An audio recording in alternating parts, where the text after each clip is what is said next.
Welcome, welcome, welcome to this event, Women in AI 2023.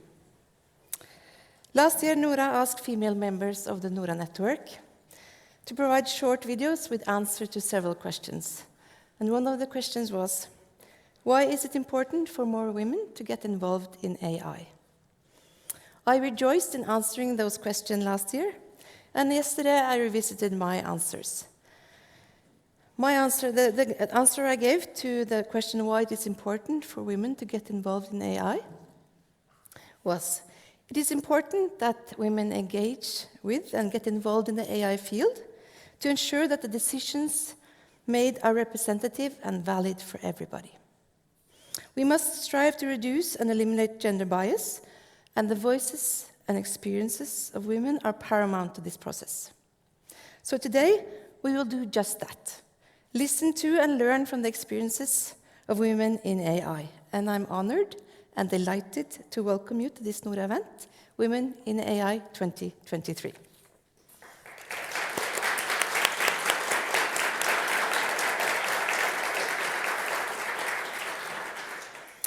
NORA aspires to increase diversity and the visibility of women in the field of AI, and they aim to inspire a more inclusive agenda to ensure equality for future generations.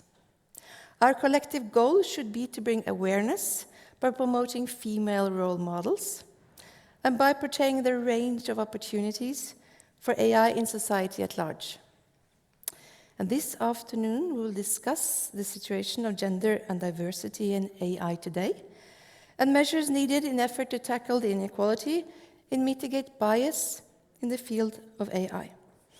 NORA has brought representatives from industry and research to address the gender disparity in AI in 3 keynotes. Siren, Tønnesen, head of AI analytics at Itera, she's going to give a keynote with the title Women in AI, I'm More Than My Gender, perspectives on how my entire life experience influenced my role in AI.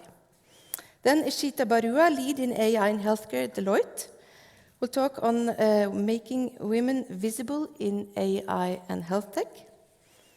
And then Blackett, senior research scientist, Institute for Energy Technology, will give a talk titled Why Hiring More Women Can Empower Diversity and Inclusion for Everyone in AI. And after the 3 keynotes, there will be a panel discussion.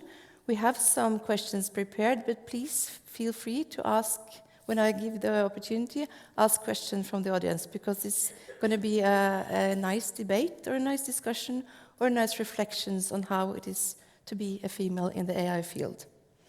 And to join us in the debate later, we also Alise, Danielle, Midtfjord, senior data scientist and partner at Electoral Labs AS, will join us. And now, to start this event, we have received a video greeting from Bjørn, Erik, Thon, the Equality and Anti-Discrimination Ombud. Thank you, and welcome.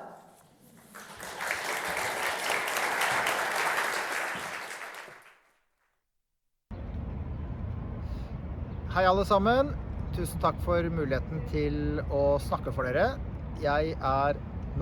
Dette tas opp i New York på Kvinnekommisjonen. Jeg er helt sikker på at det er verdens største kvinnekonferanse. Her det 8700 deltagere fra veldig mange forskjellige land. Det statlige representanter, det mange fra sivilsamfunn, og i åpningen i dag så kom til og med generalsekretæren på besøk og holdt et flott innlegg, så det var jo veldig hyggelig og faktisk litt stas å være med på. Det mange temaer som tas opp her, men det kanskje 3 hovedtemaer som blir tatt opp.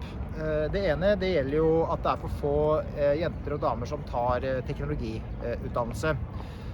Så handler det andre temaet om at det for få kvinner som med på beslutninger som dreier seg om teknologi. Og det tredje handler om det som jo har blitt et veldig stort problem, nemlig nettkrenkelser og netthets. Så trekkes det jo fram en del tall som jeg synes veldig interessante. Blant annet så fikk vi høre i dag at det veldig få kvinner som har vunnet Nobelprisen i naturvitenskapelige fag. Vi vet alle at det færre kvinner som studerer teknologi og teknologifag. Globalt så det færre kvinner som har tilgang til nettet, og det færre kvinner som har mobiltelefoner. Det ble trukket frem et tall om at det 22% av de som jobber med kunstig intelligens og utvikling av kunstig intelligens I dag, som kvinner. Og det jo, jeg vil nesten si et alarmerende lavt tall, for fremtiden styrt av kunstig intelligens. Det trenger jeg ikke å fortelle til dere, men det klart, da vi nødt til å ha flere kvinner som utvikler teknologien også. Hvis ikke så blir det teknologi utviklet av menn og for menn. Og et eksempel på det utvikling av sikkerhetsutstyr I biler, som viser egentlig hvor gærent det kan gå hvis det menn som utvikler teknologi for menn. For kollisjonsutstyret I biler I dag, de litt forenklet sagt, lagd for en mann som ser ut akkurat som meg. Det betyr 1,77 centimeter høy, eller lav, litt etter som man ser det, og veier sånn cirka 80 kilo. Og det gjort undersøkelser og forskning som viser at hvis en kvinne front mot front kolliderer, så sjansen for at hun blir alvorlig skadet I hodet, mageregion eller bein mye større, nettopp fordi at sikkerhetsutstyret ikke utviklet ut fra hennes anatomi og kropp. Og så det et veldig stort paradoks, synes jeg, at mens færre kvinner med og utvikler teknologi, så det mange flere kvinner som utsettes for netthets og nettkrenkelser. Så det veldig mange ting vi må gjøre for å få snudd den utviklingen som vi inne I, og ikke minst få flere kvinner fram. Det å få flere jenter inn I teknologiutdannelsene, det det masse tiltak man kan sette I gang for å få til, så det en veldig høyt prioritert oppgave. I tillegg så vi nødt til å få et nytt regelverk, og nå kommer jo Digital Service Act fra EU, som ansvarlige teknologiselskapene I mye større grad enn tilfellet I dag. Det en riktig vei å gå. Og det som blir en av de viktigste prosjektene til likestillings- og diskrimineringsombudet fremover, det å utvikle et konsept for innebygget diskrimineringsvern, etter modell fra personvernets innebygde personvern. Så vi nødt til å tenke design, vi nødt til å tenke brukergrensesnitt, koding, som fremmer likestilling og hindrer diskriminering, eller fra første gang vi begynner å tenke på et nytt system, en ny løsning, en ny app, en ny sikkerhetsløsning I biler, hva det måtte være. For jeg helt sikker på at hvis det var jenter og damer som hadde vært på å utvikle kollisjonsutstyr I biler, så hadde det sett annerledes ut enn det som I dag. Og jeg også ganske sikker på, det var et spørsmål som ble stilt I dag, også ganske sikker på at de sosiale nettsamfunnene hadde sett annerledes ut dersom det var kvinner som hadde vært med å utvikle de helt fra starten av. Vært med på å utvikle teknologien, vært med på å utvikle forretningsmodellene. Da tror jeg ganske sikkert at det hadde vært mindre netthets, og at det var også laget verktøy og utviklet løsninger som gjorde at man lettere kunne fjerne krenkende innhold. Det masse å ta tak I. Vi ser jo også positivt på utviklingen. Jeg tror at teknologi kan bidra til å løse mange av de likestillings- og diskrimineringsutfordringene som vi har I samfunnet I dag. Jeg gleder meg veldig til å jobbe sammen med dere på dette området. Jeg håper dere får en flott konferanse, og jeg håper dere får en kjempefin 8. mars-feiring.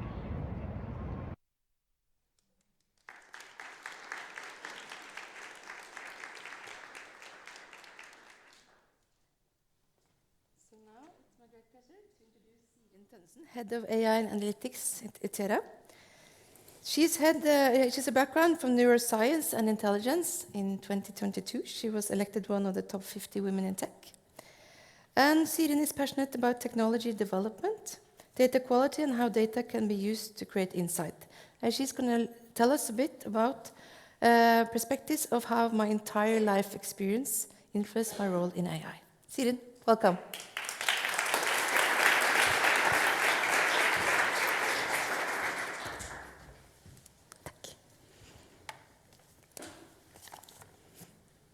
Hi everyone. Gratulerer med dagen, or congratulations. Thank you so much for having me today.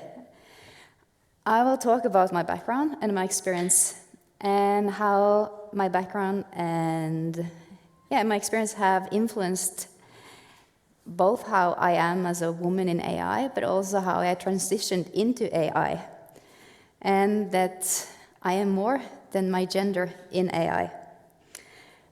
And I hope today with this talk that I can inspire some of you to transition into AI or at least take a more active role in AI. So my name is Siren Tønnesen. I work in Itera as head of AI and analytics and as a senior data scientist. Itera is an IT and tech company. We deliver end-to-end solutions in tech and IT, and there are around 750 people in Itera. In total, there are around 250 located in Oslo. This is a brief overview of my background. It's quite diverse. I will dive more into detail in this background later, but briefly, I started in psychology, then transitioned into neuroscience, and then into intelligence. And now I'm working in tech and IT. And last year I was awarded as one of the 50 foremost women in tech, which I really appreciated. My main drive and motivation is data and people. That's how I ended up here, and that's why I keep working in AI. It's fun. And I am also passionate about diversity, data quality, and I could go on about data quality. It's so much fun, and ethical modeling. So my road into AI. I was going to be a psychologist. When I finished high school, I was sure psychology is the thing for me. I love talking to people. I moved to Australia and did 4 years of undergrad studies there. And during those years, I got to work with data and statistics, and I fell in love. It was real love. And the insights you get from data using advanced analytics, it was love at first sight, and a love story that just keeps going. So I had to move from psychology. I couldn't just sit there talking to people. I had to work with the data and the insight you get from the data that you collect from people. And the easy transition was moving into neuroscience and machine learning and research. So I did my master's on eye tracking, and later on I started my PhD looking into the brain using machine learning in DTI. And I am a self-taught coder. I was very proficient in SPSS. I'm not sure if some of you have heard of it, but it's an ancient tool and not really the best for machine learning. So I had to learn to code, because SPSS wasn't going to solve the problems I had at hand, where I tried to look at age differences throughout the years and predict how the brain would look in later years. So I had to learn the Linux, R, and Python, setting up queues, and it was a lot of Googling and Stack Overflow. But my mindset was, and still is, that I am capable to learn it. I have all the needs and capabilities to be able to learn it. There's only time that's stopping me. And what I couldn't learn, what I couldn't be able to learn, I would ask for help if I can't. So it's both being bold and humble. You don't have to be an expert at everything. Artificial intelligence and developing models is teamwork, and everyone in that work has their own unique role. So you either learn it or you ask questions or you work together. After a few years of research, my funding ran out, and I had to look for work elsewhere. I knew I wanted to continue on working with data, and I knew I wanted to continue working with machine learning, and in a team where I could learn and grow.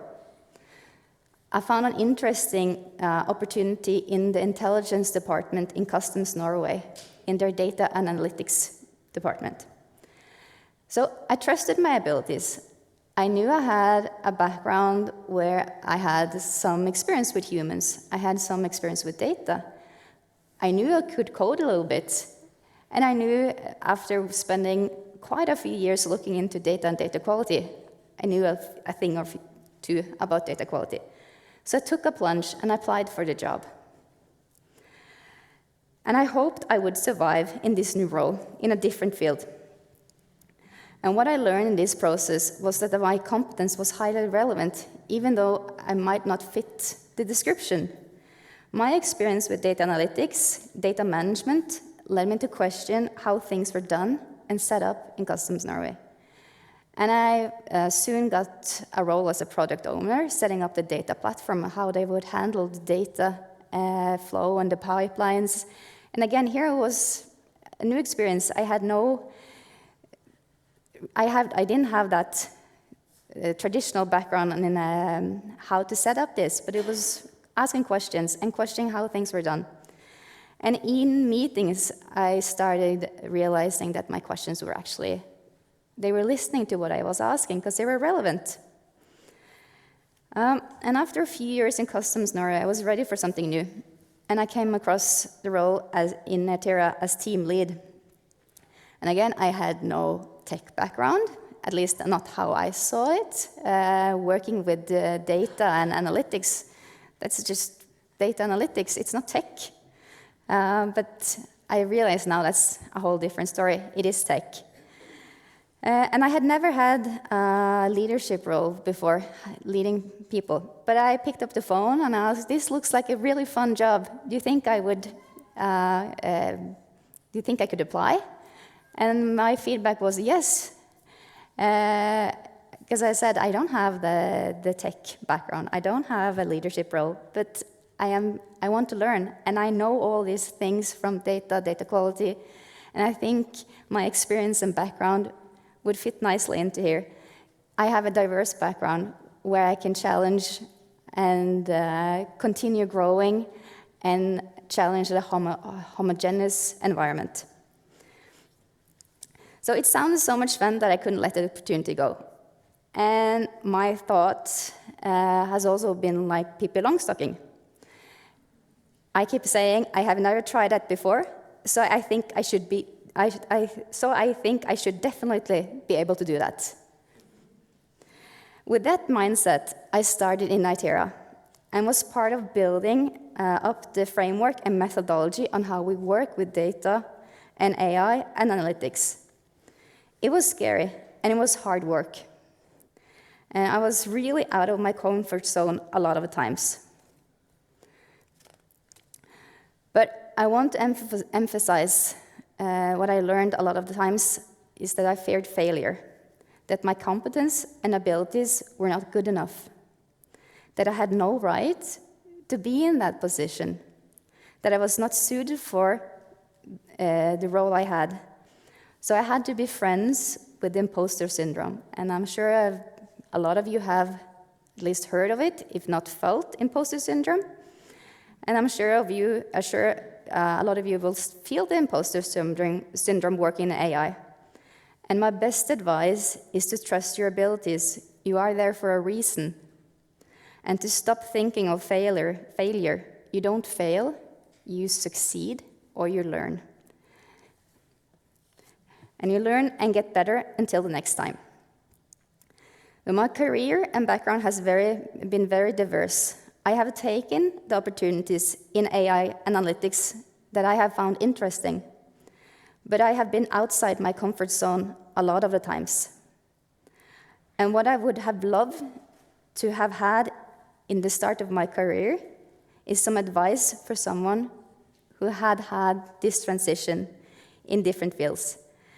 And I will share some of the advice, some of the reflections I have made, and some of my experience. So, one of the advice I want to give is to trust your abilities. You can take all the knowledge you have about data, advanced analytics, and apply them to basically any field. And you have so much more competence than what you really think you have. And take the space in the room. Trust your abilities and trust that you are there for a reason. And it might be scary, and it will be scary, and it is still scary, but it's so much fun working in AI. And imposter syndrome, at least for me, it's not something that stops. I feel it. I feel it a lot of the time still. But I'm more used to it now. I recognize it, and I say, oh, hello, it's you again. Nice to meet you. And then I sort of think that I have been here before. It's a feeling that I have had, and I will have it again. And I keep thinking I don't fail. I go into every opportunity that if I either succeed or I learn, and I get better. And I also take the space and know that you are in that meeting or in building that model, or your opinions matter, and be vocal. And also, throughout the years I learned asking for feedback. That's also how I grow. I ask for feedback. How can I improve? What could I have done differently in this meeting? And also voice my opinions on what do I need to do a good job.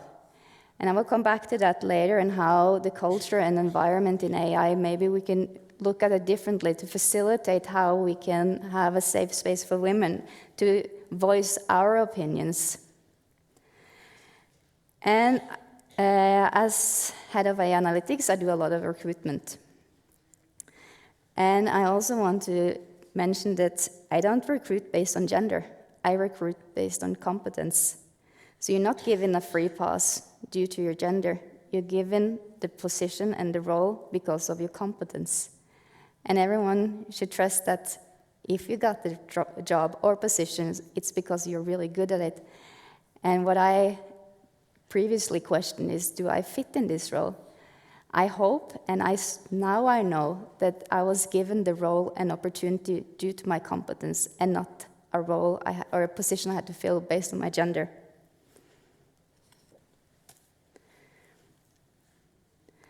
And with that, I would like to raise, why do we still talk about women in AI? Why is it so important? We need more women in AI. That's not debatable. But I want to raise the question about redefining that we all think about women in AI. I am so much more than my gender. So when I go into meetings, I am not there because I'm a woman in AI. And that gives me the trust in my abilities and competence. And I am also sure, if you looked at my Google search history using proxy features, I would end up being described as a single male, 25 years old.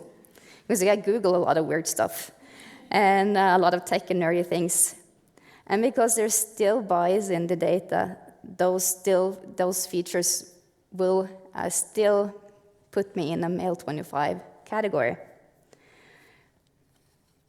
So we need more women in AI, but we also need to acknowledge it's because of the competence, how we influence the cultures and the perspectives we have. And there is more difference within a group than there is between groups. So we as women are more different than there is the diversity between male, female. And we are working in what has been a male-dominated environment. So in regards to meeting cultures, maybe we should strive to change how meetings are held. So personally, I need to think, reflect, and then respond.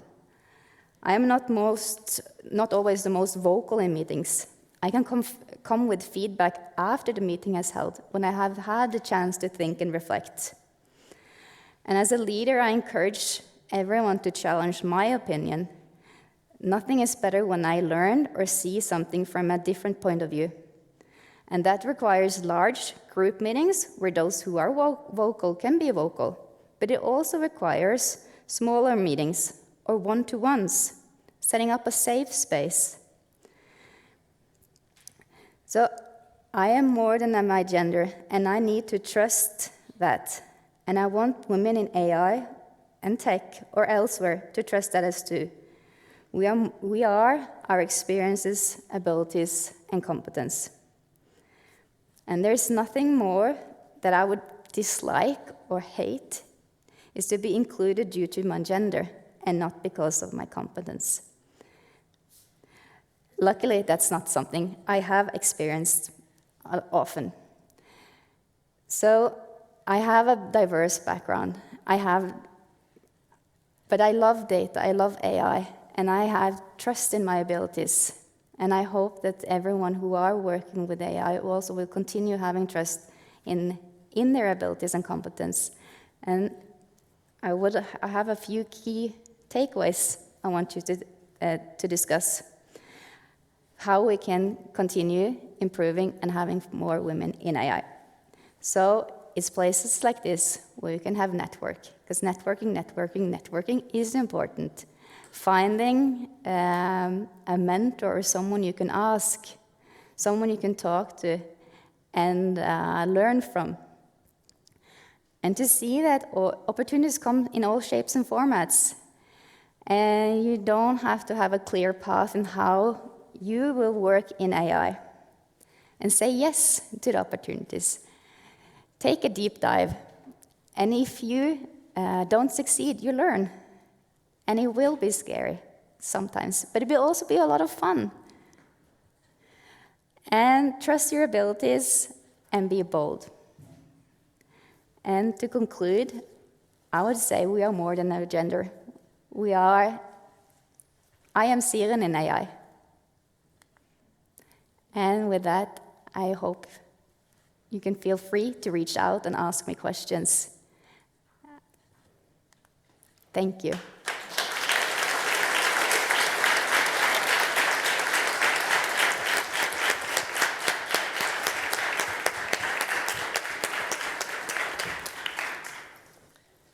Thank you so much, Siren, for your insights. And I'm already looking forward to the debate afterwards. Now, it was a great pleasure to introduce Ishita Barua. She's lead in AI in healthcare at Deloitte. She's a medical doctor and a Fulbright scholar with a PhD on application and clinical validation of AI in medicine. And in Deloitte, she's working on clinical AI implementation and improving health outcomes and health equity through digital transformation. And she will talk on making women visible in AI and health tech. Ishita, welcome.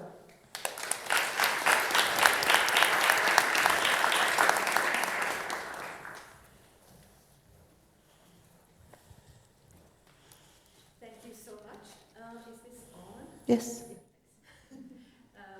Thank you so much for inviting me. I feel so honored to be here today. Gratulerer med dagen. Happy Women's Day.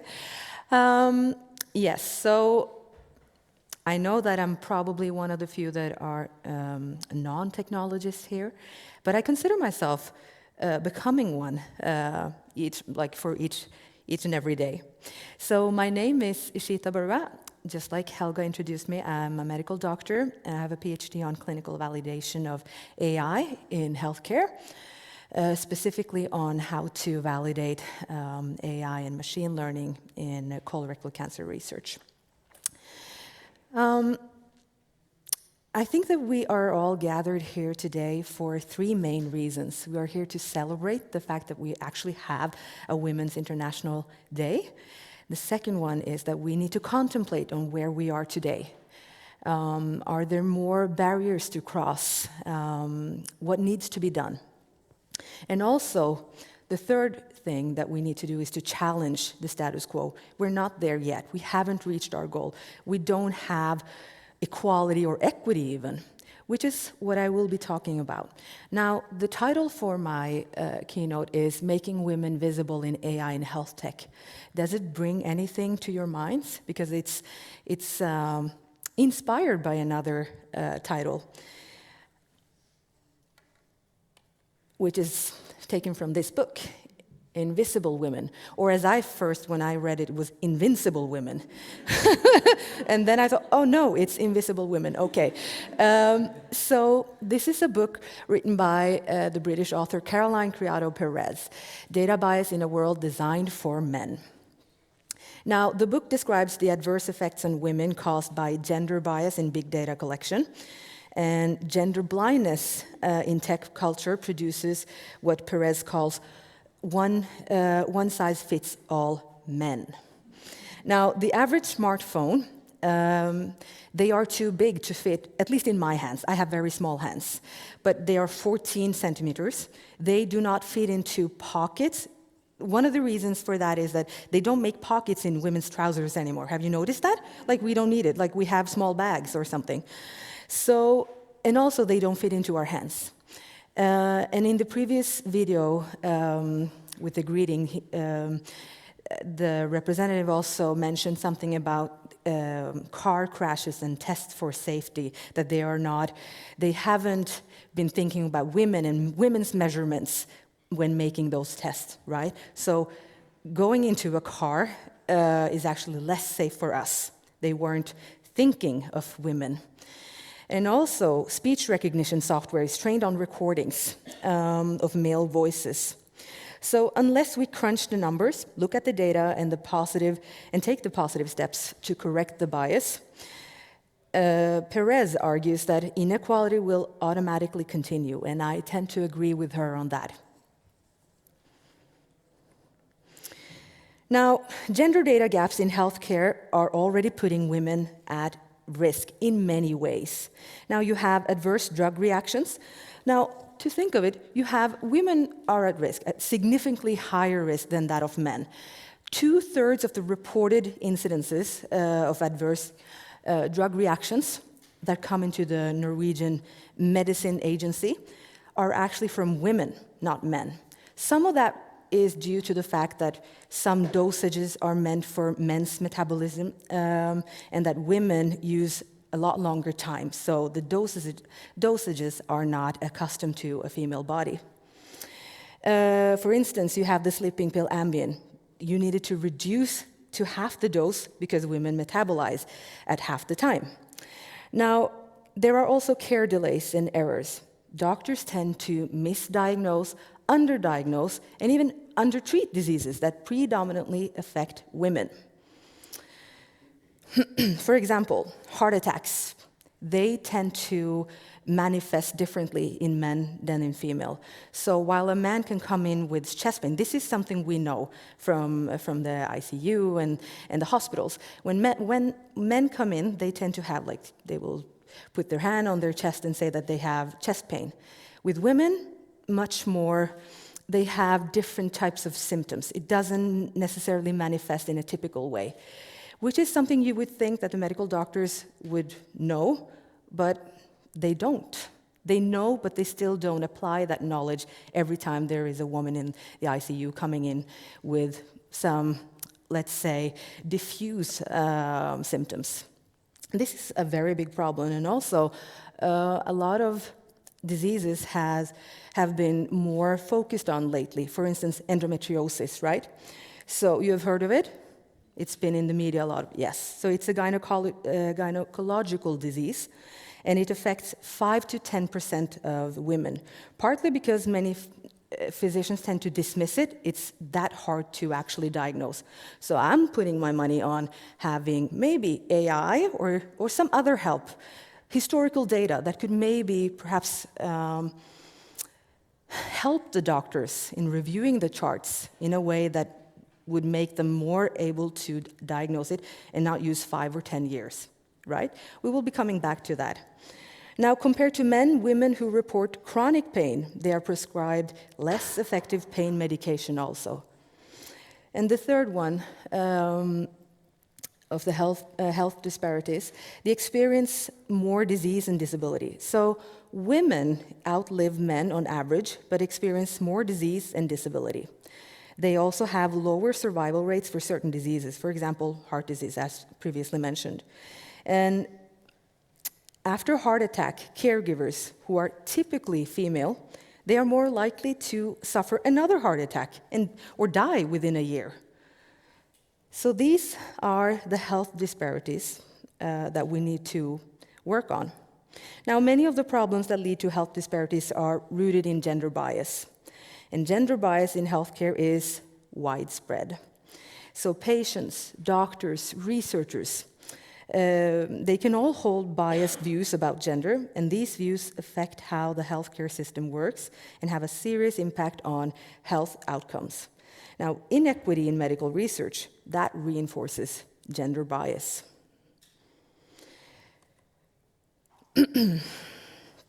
Now, bias can come in many forms. You have the male default mindset. Now, there are many reasons for that. Many reasons for the exclusion of women, such as male-dominated professions in science and in medicine. They tend to view the male body as the baseline. For example, in anatomy textbooks, typically we use images of men to represent universal body parts, and specimens in natural history museums are very often male. Now, we also have women's health research, a lot of lack of funding there, but for decades, well-meaning regulations excluded women from, or those who were in childbearing years, and that was to avoid the risk from fetal harm and fertility.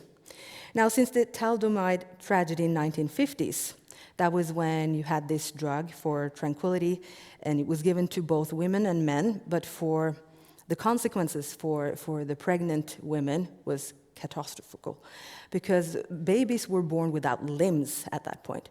Right after that, they changed the regulation, right? So no women were entering the clinical trials in phase 1 and 2, which meant that we actually gained less knowledge about how drugs worked on women, especially women in the ages of where they are fertile.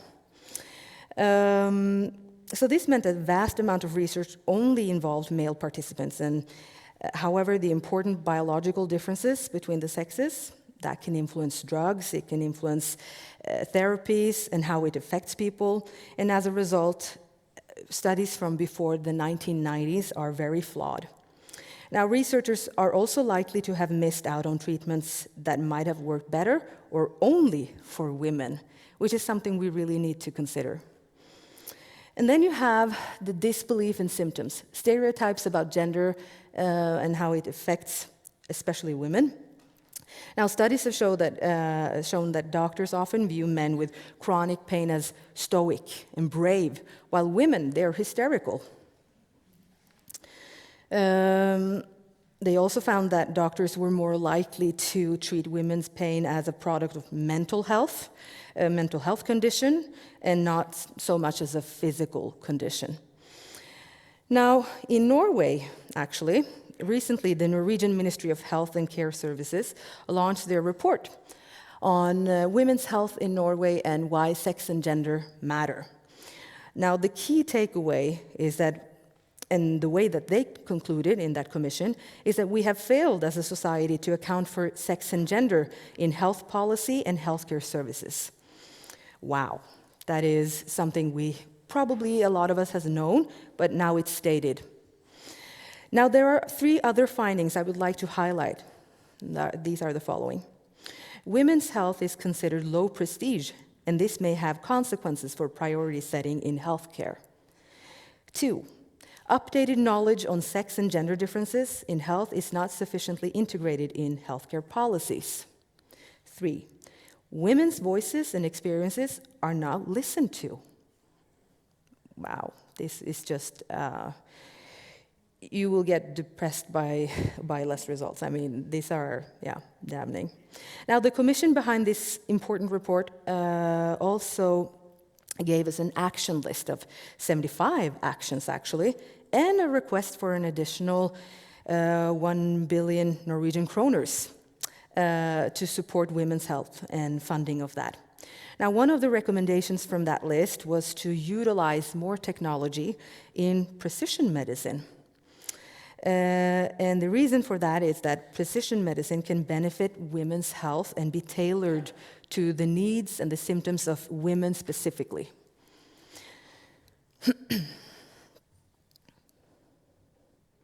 So, what does precision medicine mean? It also goes under the name of personalized medicine. Now,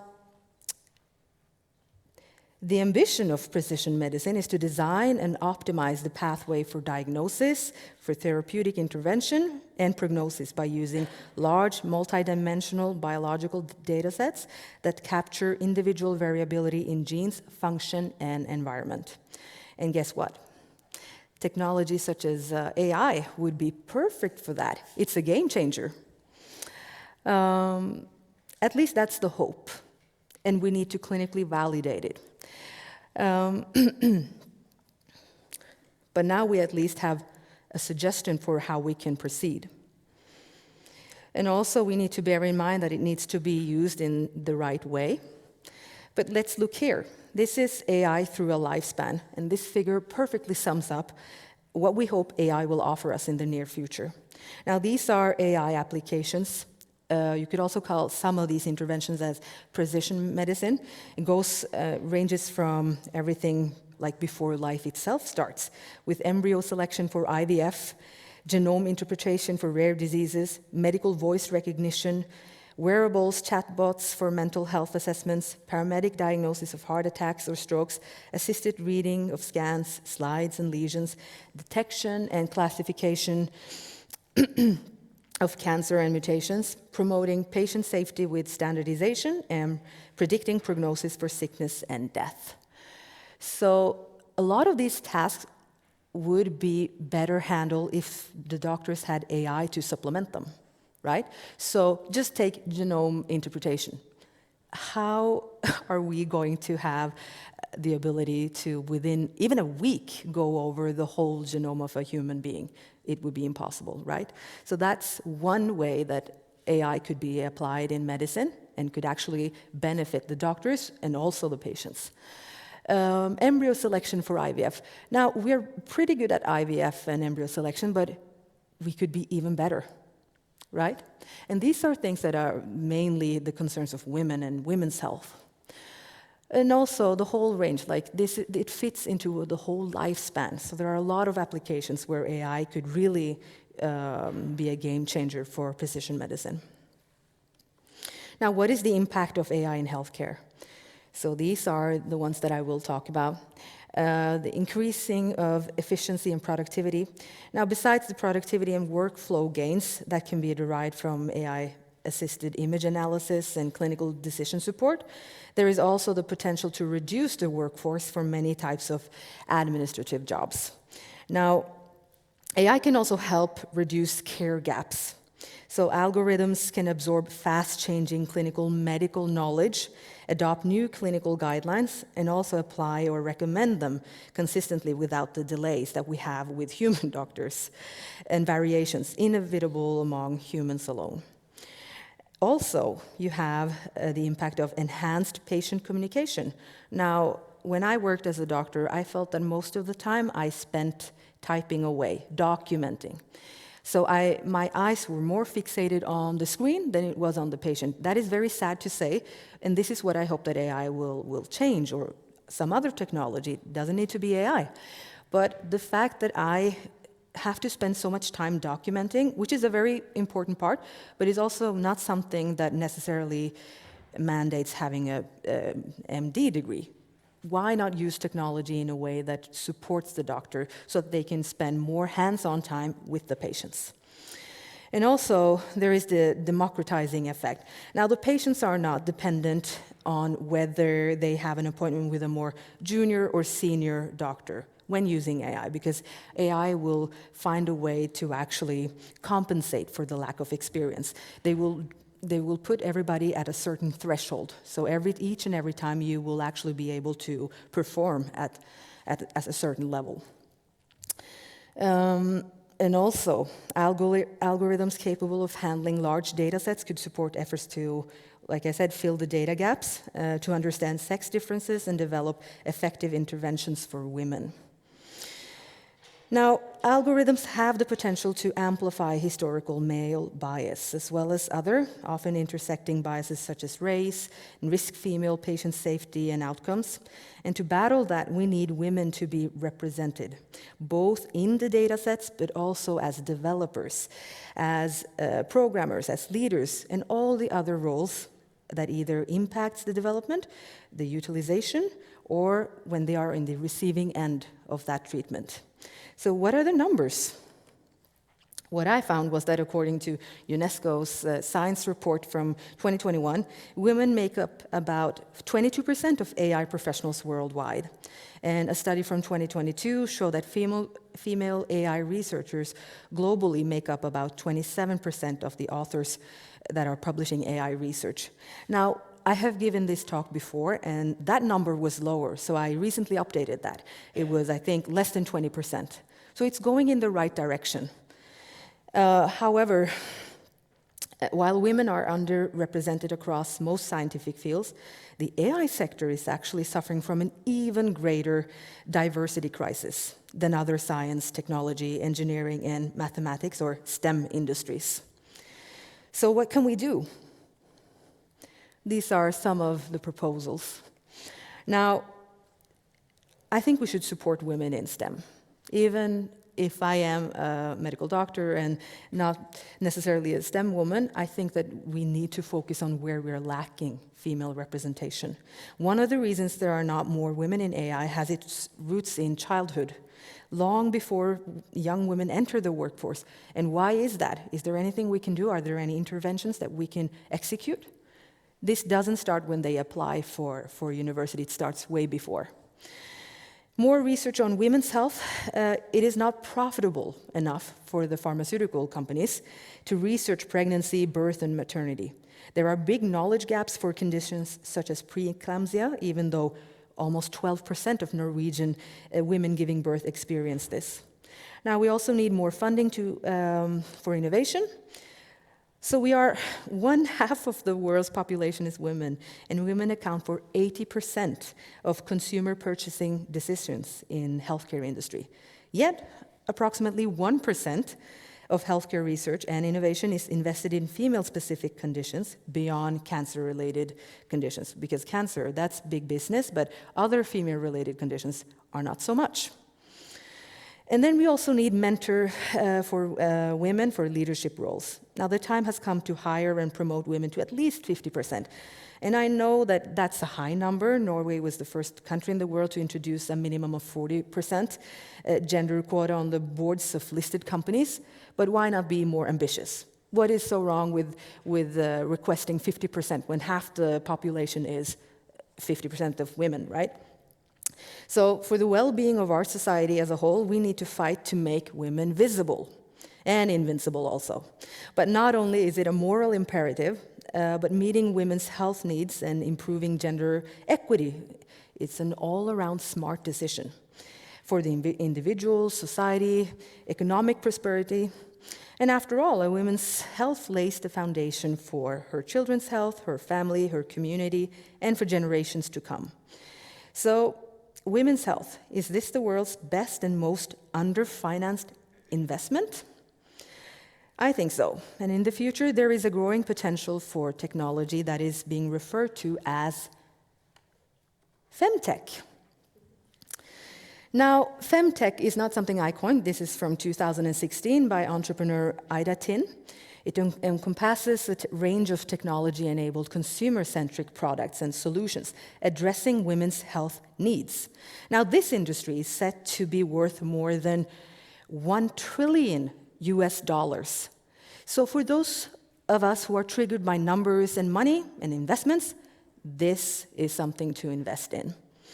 Femtech companies should and could also disrupt healthcare in a number of ways, such as improving diagnosis and care delivery.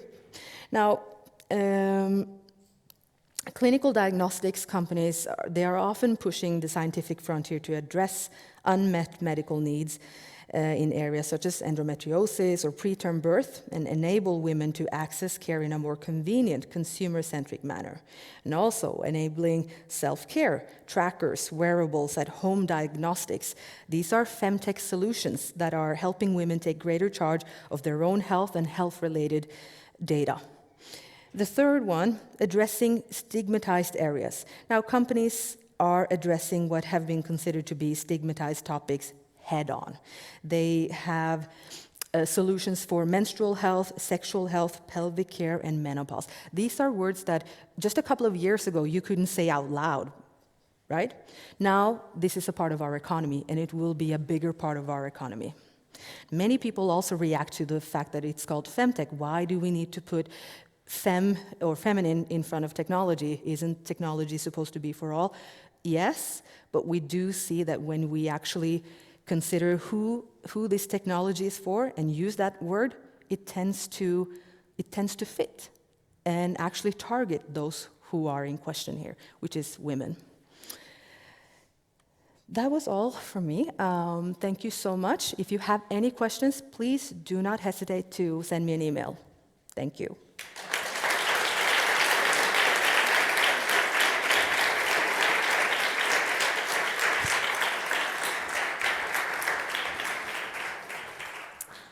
Thank you so much, Ishita. It's really inspiring, and I get a lot of thoughts, and I hope also you get a lot of questions for the discussion later. Now it's a great pleasure. Claire Blackett is a principal or a senior research scientist at the Institute for Energy Technology at Halden. Her research interests includes human automation interaction, human performance and reliability in technologically advanced environments, and the ethical use of AI in society, and improving the gender balance in STEM. Claire, welcome. Thank you, Helga. Thank you, everybody, for coming here today, and also congratulations on International Women's Day. I have actually just been promoted to principal scientist, so this slide is... Thank you. I'm not entirely sure what that means in my job, but it's a promotion in the right direction. So, yes, I am also, like Ishita, I'm not actually coming from a data background or a coding background myself. My background is in human factors, which comes from the nuclear industry, which is where I sort of developed my career. And human factors is interested in human interaction with technology and systems around us. So that gives you a hint as to why I might be talking about AI today. I did spend a long time working in the nuclear industry. I still work with nuclear power today. I started very, very low down the ladder as a consultant back in 2005, I think it was. So it's been a few years. But I'm still working with nuclear research today.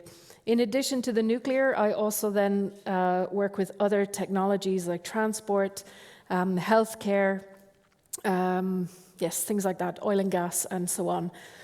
One of the things that we see in human factors is that there is more and more technology, or more and more AI and automation technology becoming prevalent in these industries around the world. It is a massive trend that just keeps on growing. It's not going away anytime soon. And so for me, as a human factors expert, what I'm really interested in is how is this technology not only being used by people, but also how is it being perceived by people, and how is it shaping how people act and interact with each other in the world as well. I do have a background in sociology, so I am very interested in the kind of human experience side of things also.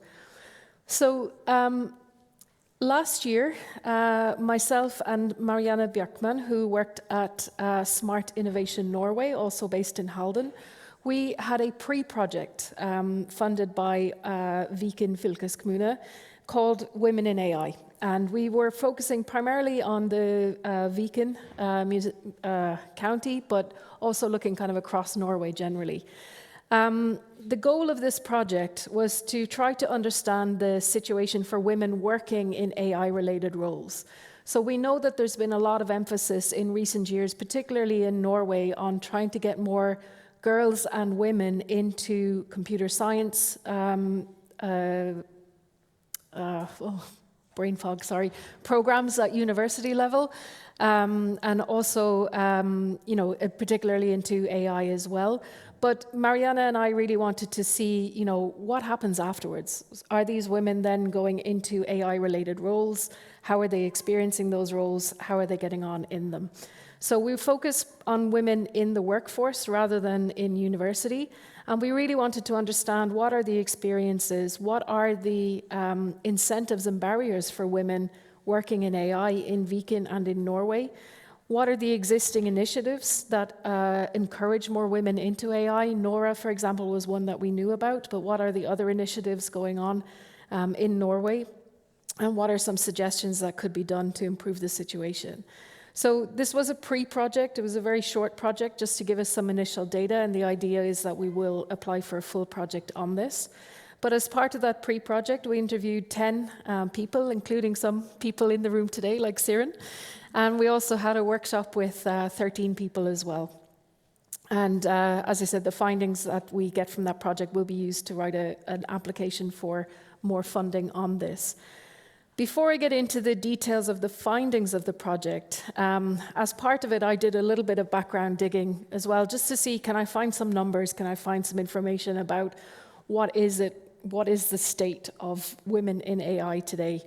And it's a little bit difficult to get statistics on women in AI, especially women in AI in Norway. But globally, we know that the situation is not great. My numbers are a little bit different from what Ishita showed, but it's not very, very different. You're still talking about roughly about a quarter of the people working in data science and AI are women, and the rest are men.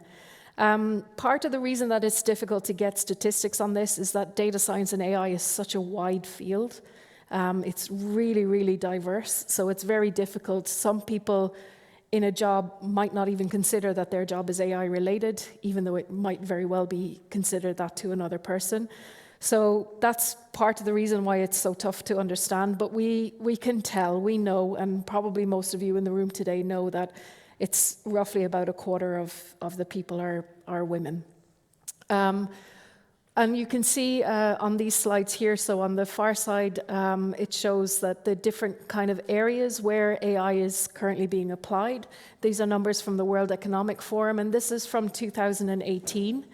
So you can see that really the area where women make up more than a quarter, 37%, is in the non-profit domain, but everywhere else you can see that the numbers are actually pretty low for women. And then within sort of AI skills, this is where the areas where women outnumber men are on what could be considered the sort of softer side of AI skills, which is text analytics, text mining, speech recognition, and that should be natural language processing, I think. And then on the more kind of like the harder coding side of things, or what might be perceived the harder side, you see that actually the majority of the people there are men. So what I did then was I wanted to see, those numbers were for 2018, 5 years ago. Surely it's improved since then. So I did more Googling and tried to see, are there some numbers from more recently that tell us whether the situation is improving? And I found this figure, which is from World Economic Forum again, but this is from 2021. And actually the World Economic Forum, they do a really interesting report every year called the Global Gender Gap Report. It doesn't just look at data and AI, it looks, across different industries and sectors. And they always have a section on like what are the top performing countries in the world when it comes to gender equality in the workforce. And Norway is always within the top 5. So that is good, of course. We know that Norway has a more gender balanced society, but when it comes to data science and AI, again, I couldn't find specific numbers, but I did find a figure about the number of publications from Norwegian institutes that have women as either the first author or an author on the list, and it was back down to less than a quarter of the publications. So we can kind of infer from that the global situation regarding women in AI is still the same for people in Norway as well. But one really interesting thing here, is that the data and AI area, it might be difficult for you to see, but it actually decreased for women in 2021. Between 2018 and 2021, it's down 0.1% globally. So what happened in 2020, 2021 that might account for this? And of course, the big thing that happened around the world was COVID-19. And we know, and you know, that COVID-19 disproportionately affected women when it comes to women in the workforce. And this is because schools were disrupted, life was disrupted, everything was shut down and locked down and the whole lot. And we know that particularly for women with kids, and those kids then having to be at home, women bore the primary responsibility for care of kids while they were also trying to work at home. And that is true even when their partners were working at home as well. It was still primarily the women who had responsibility for making sure that the kids were at their virtual school or otherwise being entertained, that they were being fed, that the household duties were being done, and so on.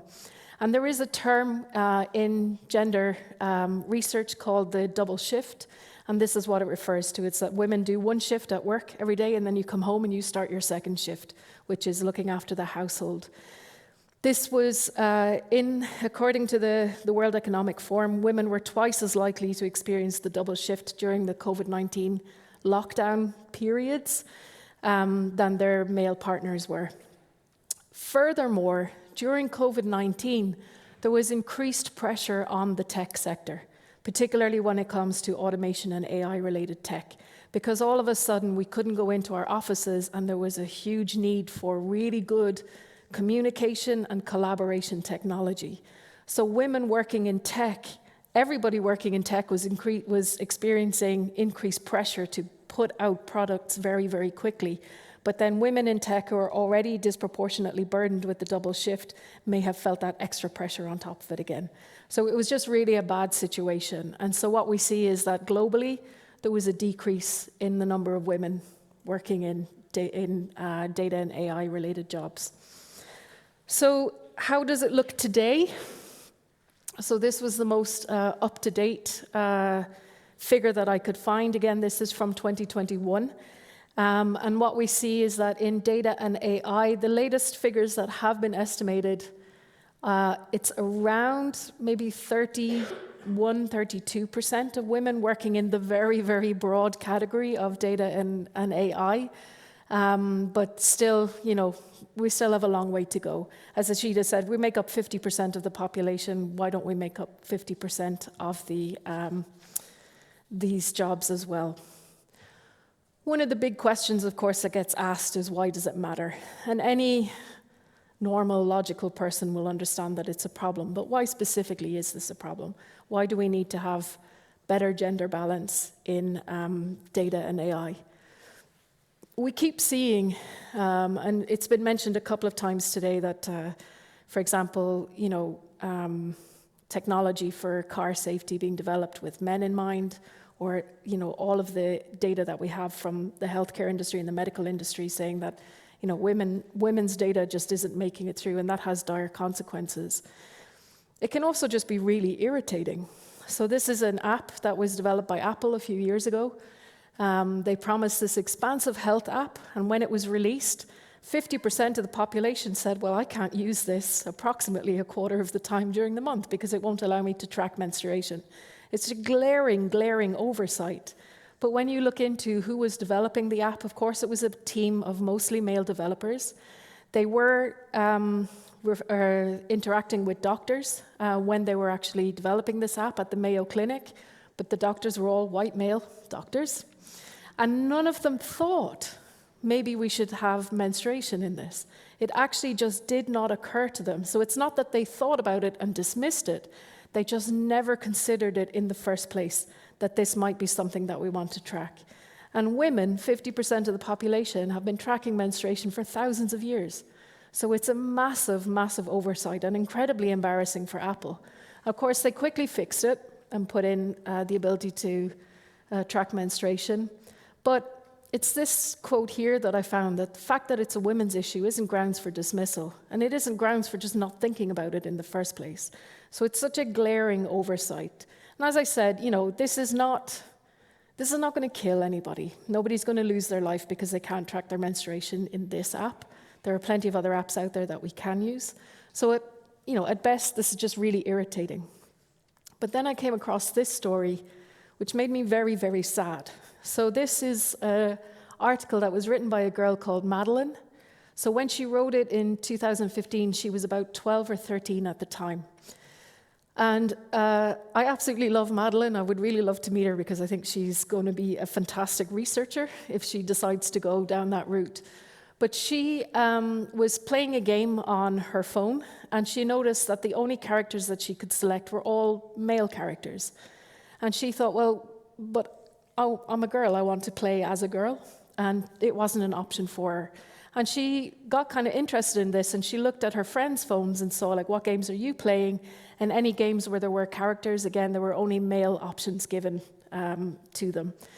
So she actually went into the App Store and she downloaded the top 50 free games that were available, and she saw that the vast majority of those games that had characters in them were male-only characters. And if you wanted to play as a female character, you had to pay for an upgrade in the thing. And she said, the lack of girl characters implies that girls are not equal to boys and they don't deserve characters that look like them. I'm a girl, I prefer being a girl in these games. I do not want to pay to be a girl.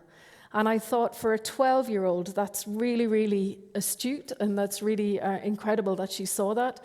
But imagine all the other girls that are growing up and are also experiencing this, maybe not able to articulate it in the same way, but what does it tell them? That if they want to play as a girl in a free app, they actually have to pay for it. So it's quite disturbing. And then it's also, this is quite a famous case with Amazon that maybe you know about, but it's also discriminating how we actually can get on in the workplace. So Amazon, a few years ago, spent a lot of money developing a secret AI tool that would be used for recruitment. And what they wanted this tool to do was to be able to scan the hundreds and hundreds of CVs that they get every day, I would guess, and see, who are the best CVs, which ones should we select for interview.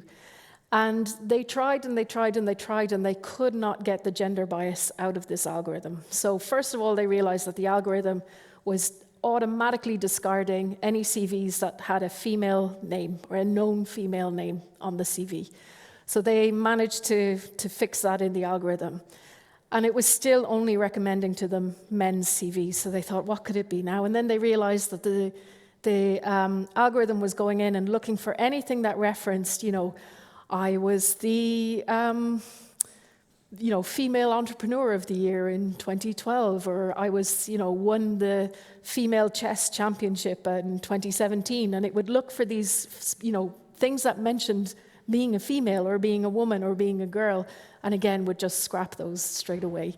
Every time they tried to fix it, the algorithm would find a new way to be gender biased. And so in the end, they just scrapped it. They spent millions of dollars on this, and they scrapped it. And again, it was hugely embarrassing for Amazon because this story was made public, and Amazon couldn't figure out how to make this algorithm work for them.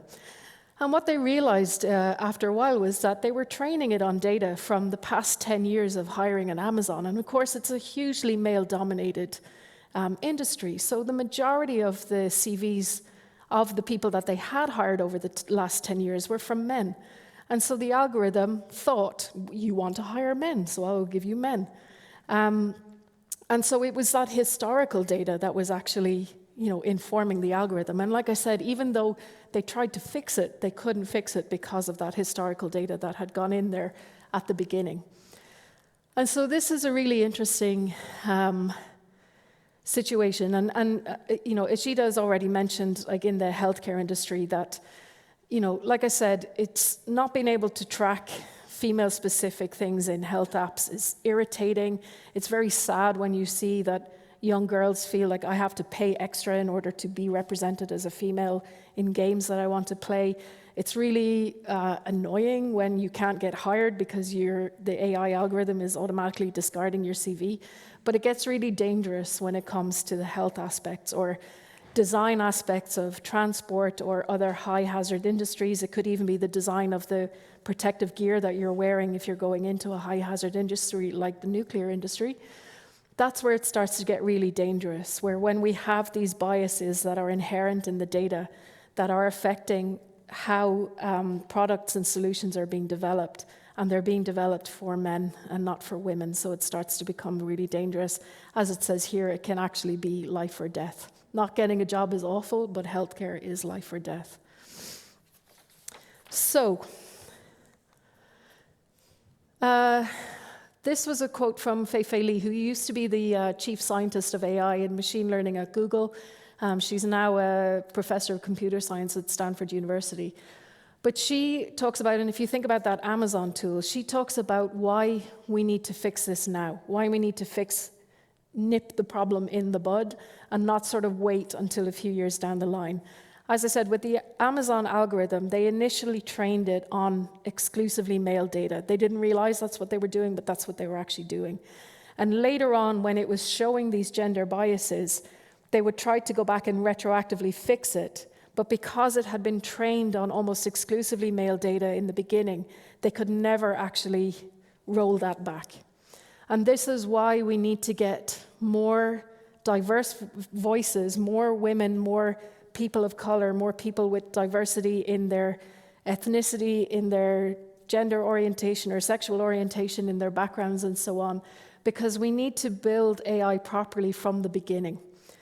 It is going to be everywhere, it's already everywhere, and if we're not building it properly from the beginning, then we really risk that it's going to have very, very bad consequences for us at the end. So this is why we're really trying to advocate for getting more women in at the ground level. So, back to the project. What we found from our project, when we talked to women about why should we work in AI, and I think Siren said it perfectly this morning, is because it's fun. That's the thing that we heard from a lot of women that we interviewed and in our workshops, is that working in AI is fun. You can work on problems that have a real impact on society. You have the option to really kind of influence how this tech is being developed and how it is being used. Within AI, it's also such a ubiquitous technology now that it doesn't limit you to any particular industry. You can work in almost any industry working with AI and working with machine learning. And also the salaries are pretty good. It's also quite a flexible job. You have the ability to work remotely as well. So all of these things are incentives for the women that we talk to. But what are some of the barriers then? And a couple of people mentioned the imposter syndrome again.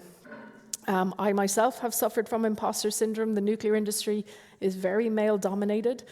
And you know, I have also experienced that. I don't experience it so much anymore, but you know, I have had instances where I have had to speak up, and afterwards I'm shaking like a leaf. But I did it. I was brave, and I did it. And as Siren said, you need to just become friends with it and sort of acknowledge that it exists, but then continue anyway. We also heard from a lot of the women that we talked to that the recruitment processes, particularly in the tech domain, are very male-oriented, and they can be quite brutal at times, actually. We know that women and men have different kind of approaches. When you look at a job ad, for example, and you see there's 10 criteria, we'd like you to have all of these. We'd like you to be fresh out of college, but with 5 years experience. That typically men will look at that and go, yeah, okay, fine, I can do that. And women will look at it and say, well, I only have 4.5 years experience, so I'm not going to apply. So, but also we've heard some pretty bad stories of actually in the interview process as well, and you know, women being interviewed by a panel of men and really sort of being felt like I'm being put through the hurdles of like really having to prove myself above and beyond what I would expect. And women have said, you know, some of the women that we interviewed said that I actually did not take the job because the recruitment process was so awful. So that is something that definitely needs to be fixed. And, you know, let's be honest, the male-dominant culture can be quite intimidating. If you're the only woman on a team, I've experienced it myself, you know, you can feel like you're often being talked down or being ignored, especially if you are not in agreement with others around the table. If you sort of raise an issue, you can be talked down, and that is something that I have experienced directly myself. Why is it important that we have diversity? AI solutions are shaped by the team that develop them, but AI also shapes society around us. So it's really important that we have the right balance of diversity and gender in those teams.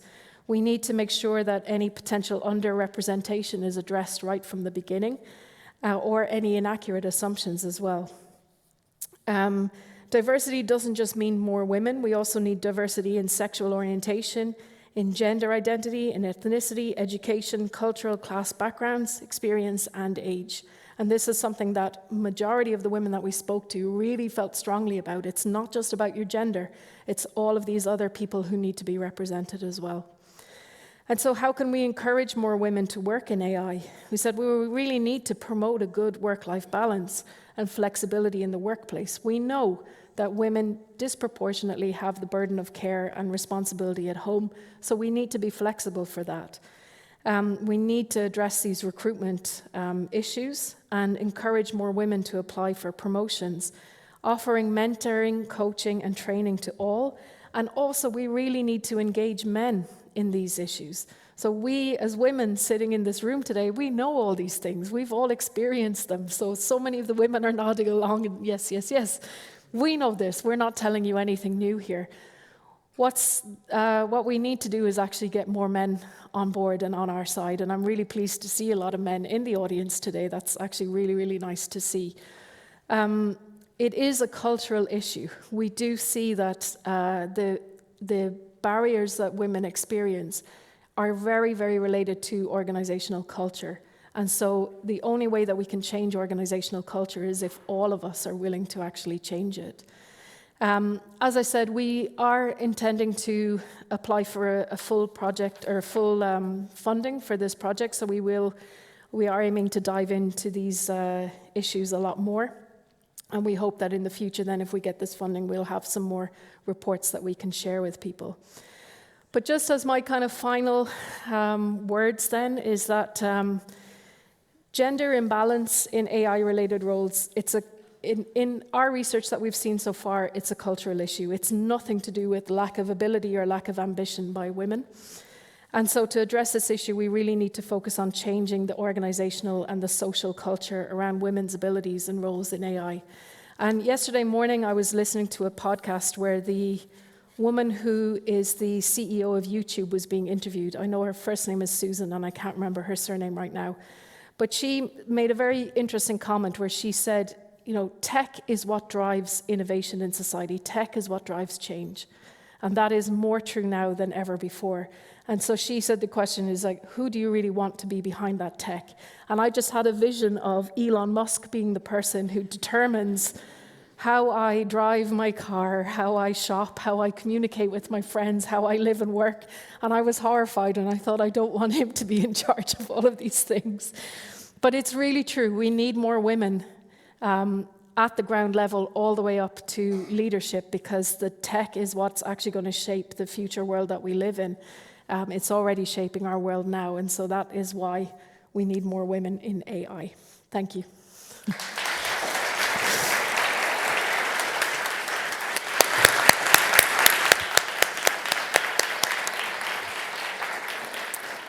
So thank you very much, Claire.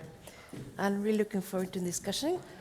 We're going to be 4 persons, 5, including me.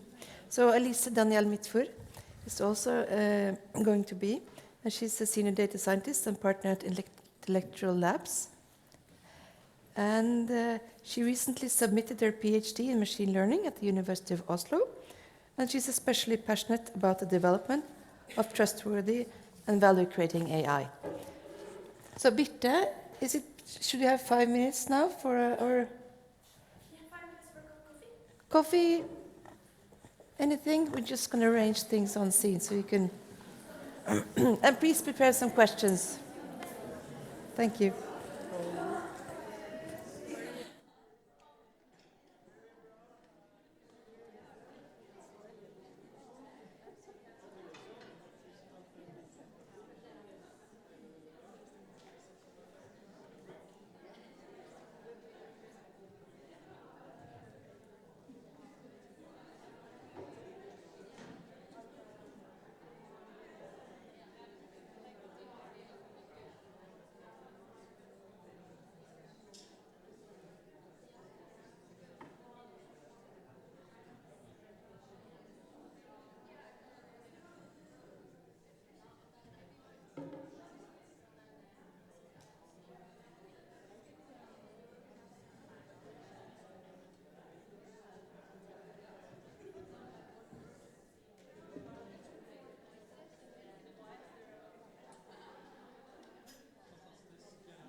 a management position, but not in private companies.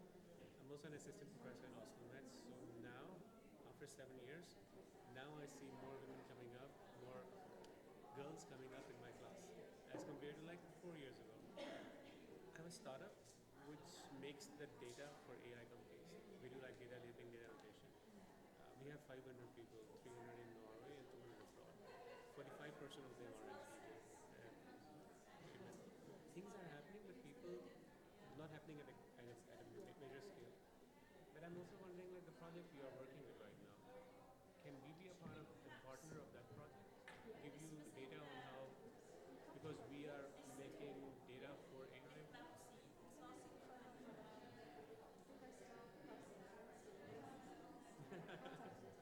I did take a picture of your email address, but yeah.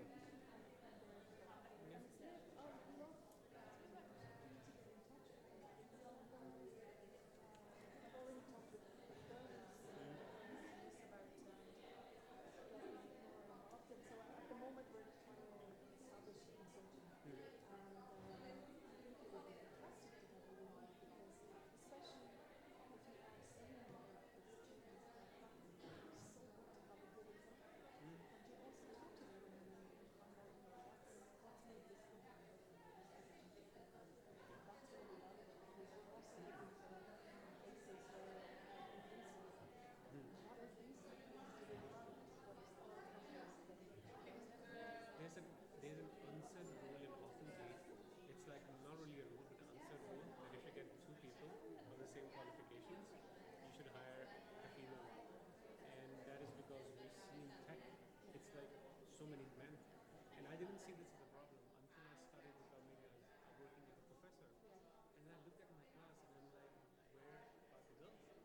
And then 4 years, same problem. And then the 5th year, something incredible happened. Then like 25%, 30%.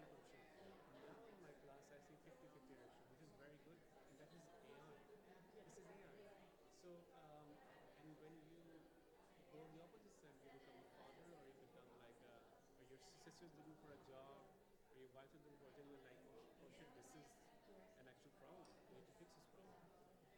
So yeah, even though you're a man, it kind of impacts you because you are connected with them in some way. So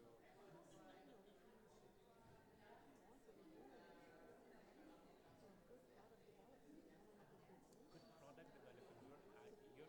Your example of the app was like so spot on. Like why would I think about this ministerial app? Women do. My wife thinks about it because she is the one.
So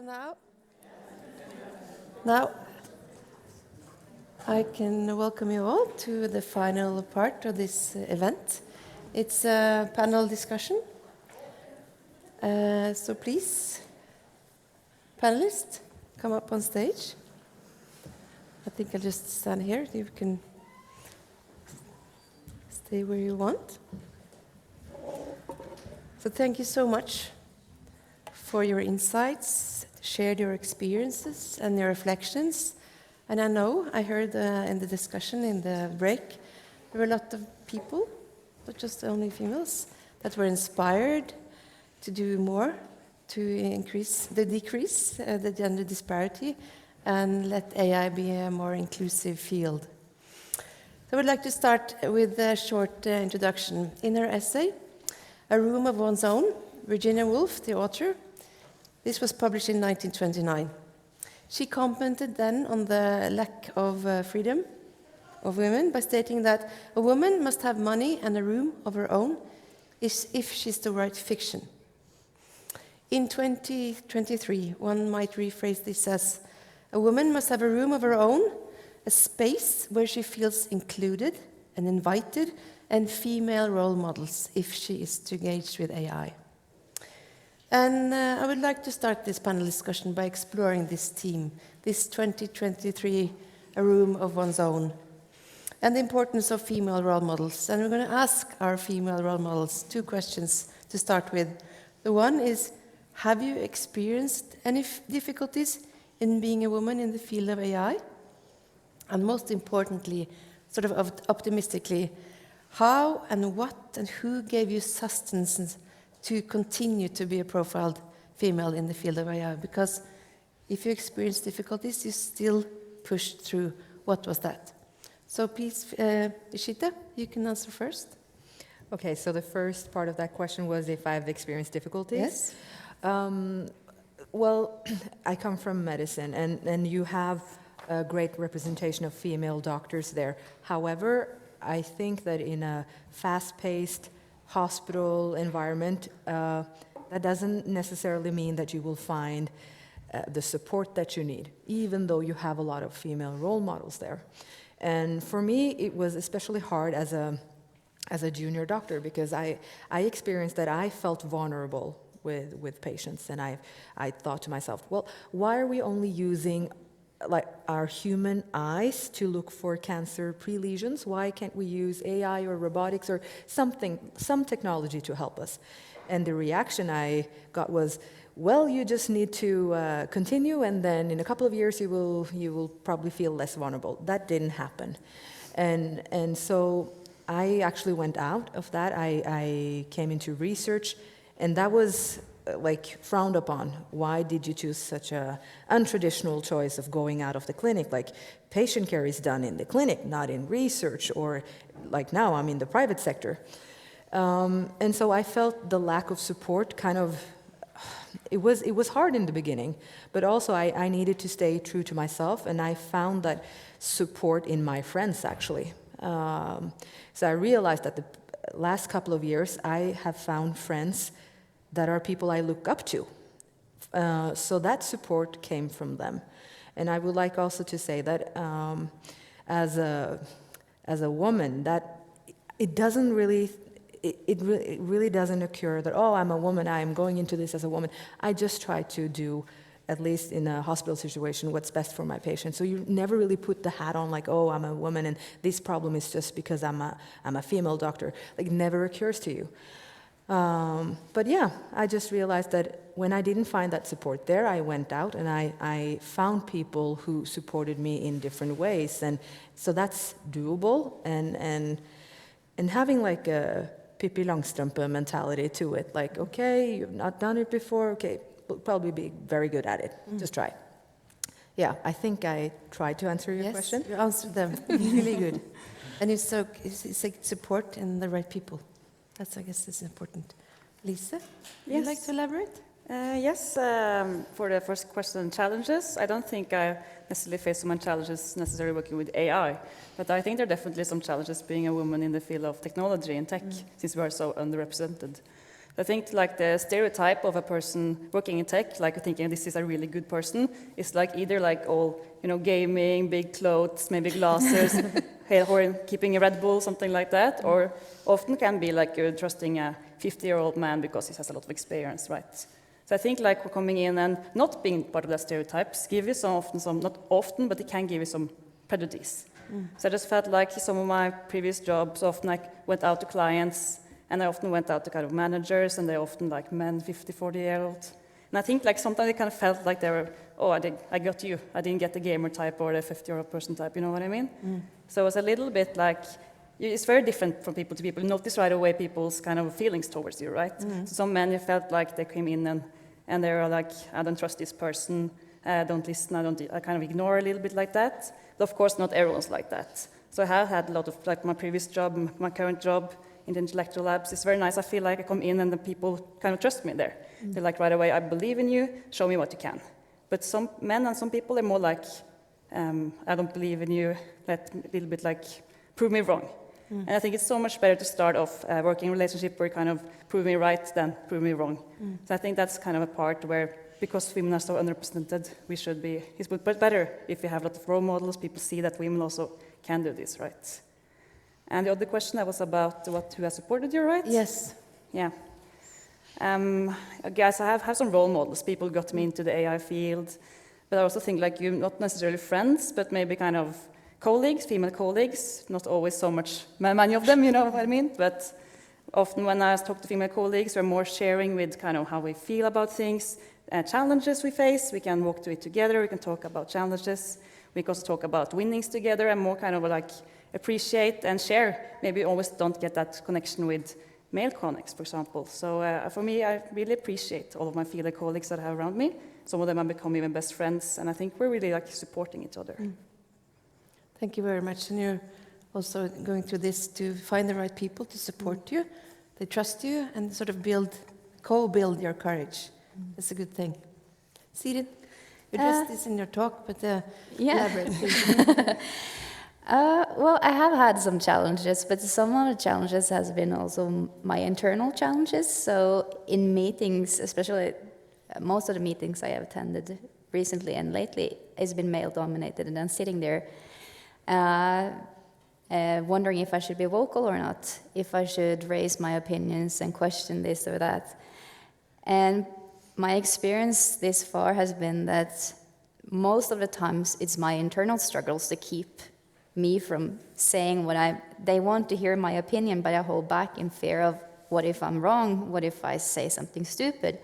And then I come out of the meeting, I should have said it. And I asked my colleagues, maybe I should have asked this question. And they go, why didn't you? That was a really relevant question, and you were there as a technical person, the expert or the professional.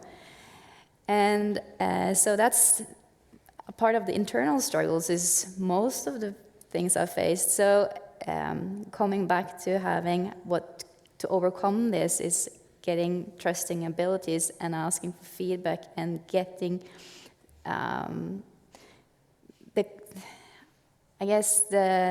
trust in myself that I should ask the questions. So now I have, especially in online meetings, I have a notebook on my side where I write down the questions I don't dare to ask. And then I reflect on them afterwards, and I go, why didn't I dare to ask this question in the meeting?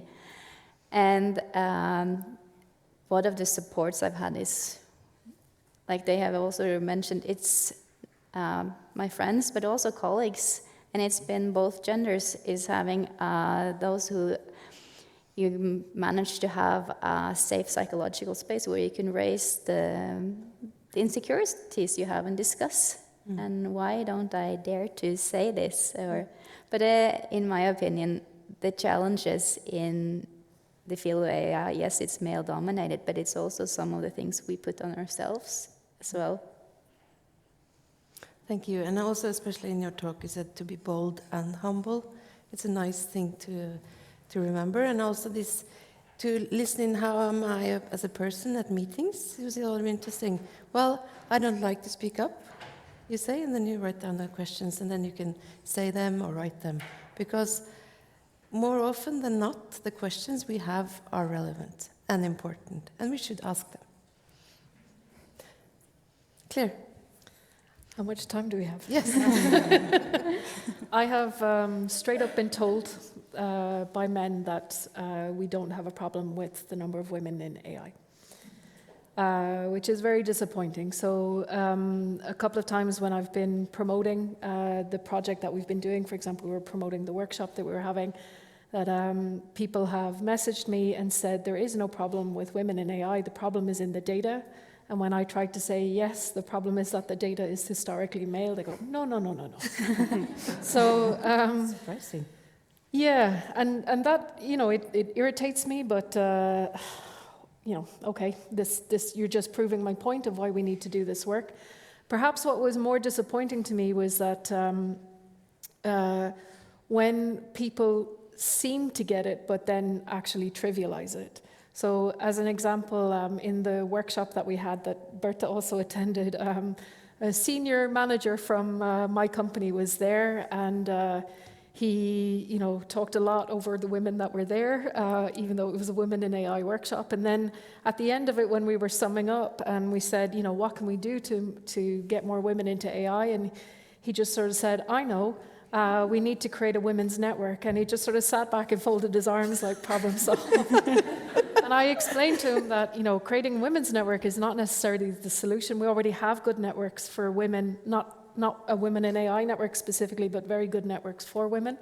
But actually that, we as women, we already know what the problems are. We need to actually inform the other people that we're working with, the male half of the population.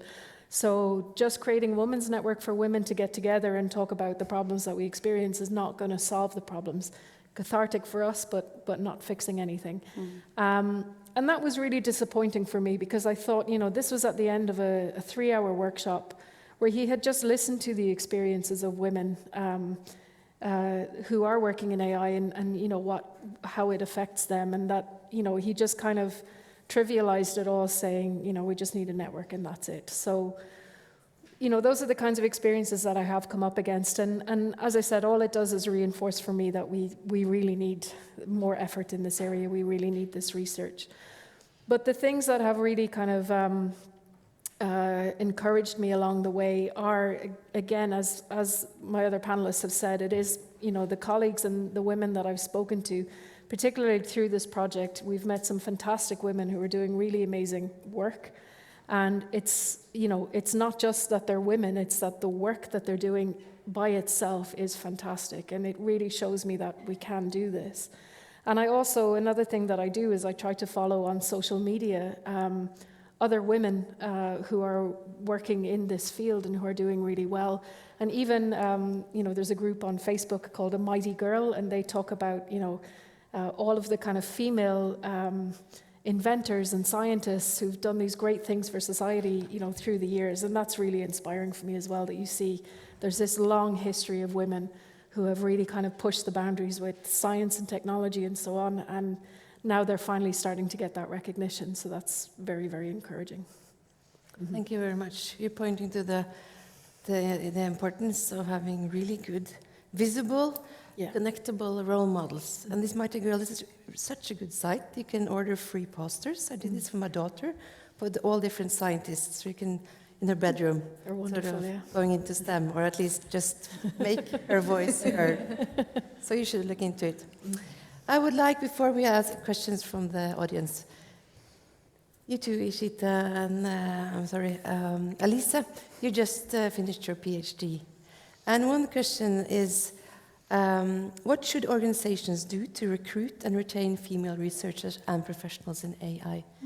So Alise, you can start. Do you have any opinions? Yes, I guess to recruit, I would kind of like many organizations to think a little about how they kind of come off with their topic on this diversity, because I think like every business now is trying to say we focus on diversity, right?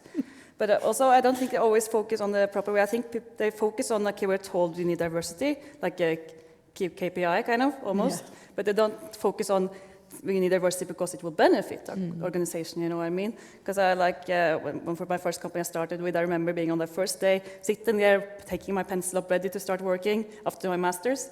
And they were like saying that we have a goal of having 30% women in Bye. We all felt like, okay, that's why I'm here, right? So like, I think like we focus on we need women in AI, or we need women because of the numbers, but we should need to focus more on we need diversity because we know diversity will do so much for organization. We need it to have a better culture, to create better products, to have innovation. And I kind of miss that in many organizations. I think if organizations are more focusing on diversity as a value in itself, that will recruit more people to want to come there, also women. And also for keeping women, I think like we said something more earlier about having a possibility to like good life balance, being able to go home if your kid is sick, being able to work evenings if they need, like have a really good space for that kind of work. I see a lot of companies where it's like when you're going up in degrees, the more you have to work, the more they have to work, they lose women very often. They don't keep them. So that's a problem. And for us, it's just keep an inclusive environment, make sure everyone is included in all the conversations, that if you have few women, don't get this gutta-stemning, you know, and leave them out of it. So that we can do and be kind of transparent with salaries, make sure people know that they have the right salary because of their skills, not because of their genders. So I think there's a lot of things you have to do and to make sure that we don't have the bias that we don't think we have, right, in the organization. There were a lot of good points, and I hope that if there's any managers here, they can write them down and recruit and retrain. Ishita. I fully agree on everything that Alise has said. And I think also that this is not a problem particular to like AI field, it's academia in general. It has these toxic traits, not necessarily connected to AI, as I said, but the nature of it itself. Like you are, as a PhD student, you are pretty much on your own. You're working towards doing research, to trying to answer and hypothesize, and you spend a lot of time alone. And this can cause, I think, there have been more focus on this, but the mental health problems by working so much alone and feeling so alone, I think that's something we need to talk and address a lot more. And also the fact that I think from the level of having PhD students, like now the ratio is probably 1-to-1 between men and women. So that's good. However, if you proceed to like the levels above PhD level, so postdoctors, professors, suddenly it's just plummeting. You don't see a lot of women professors. So what I did when I was pursuing a PhD, I looked for research groups that had female professors or at least postdocs. And the group I chose had actually more female representation than male. Not that that was important, but it was important for me that I knew, okay, that's something they think of. They're very focused on that, having that balance.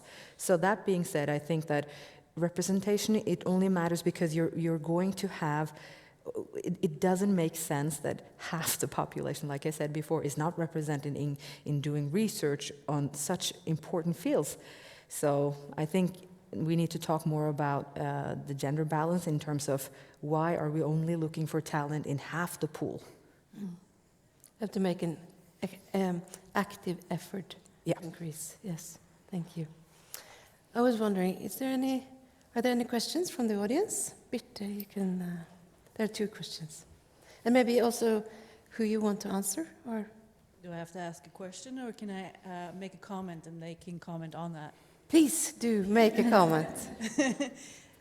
Many women, when they are in perimenopause or approaching menopause and are past menopause, get into trouble. They also fall off the workforce because of the things that you presented here already today, which is the lack of healthcare provided for our group because we're not studied.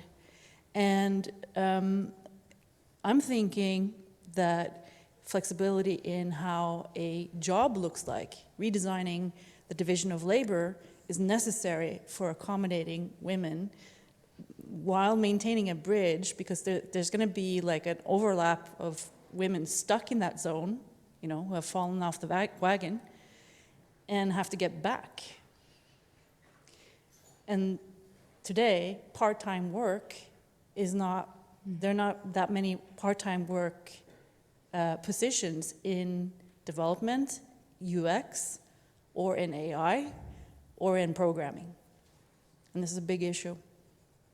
an important topic and a really good comment. And our work day is basically structured as it was 100 years ago when we were working in industry, 8 hours, and it doesn't fit, of course. So it is a good comment. Anyone want to be the first to jump in? I can say I'm Yeah. in the midst of that right now, so hot flushing every day.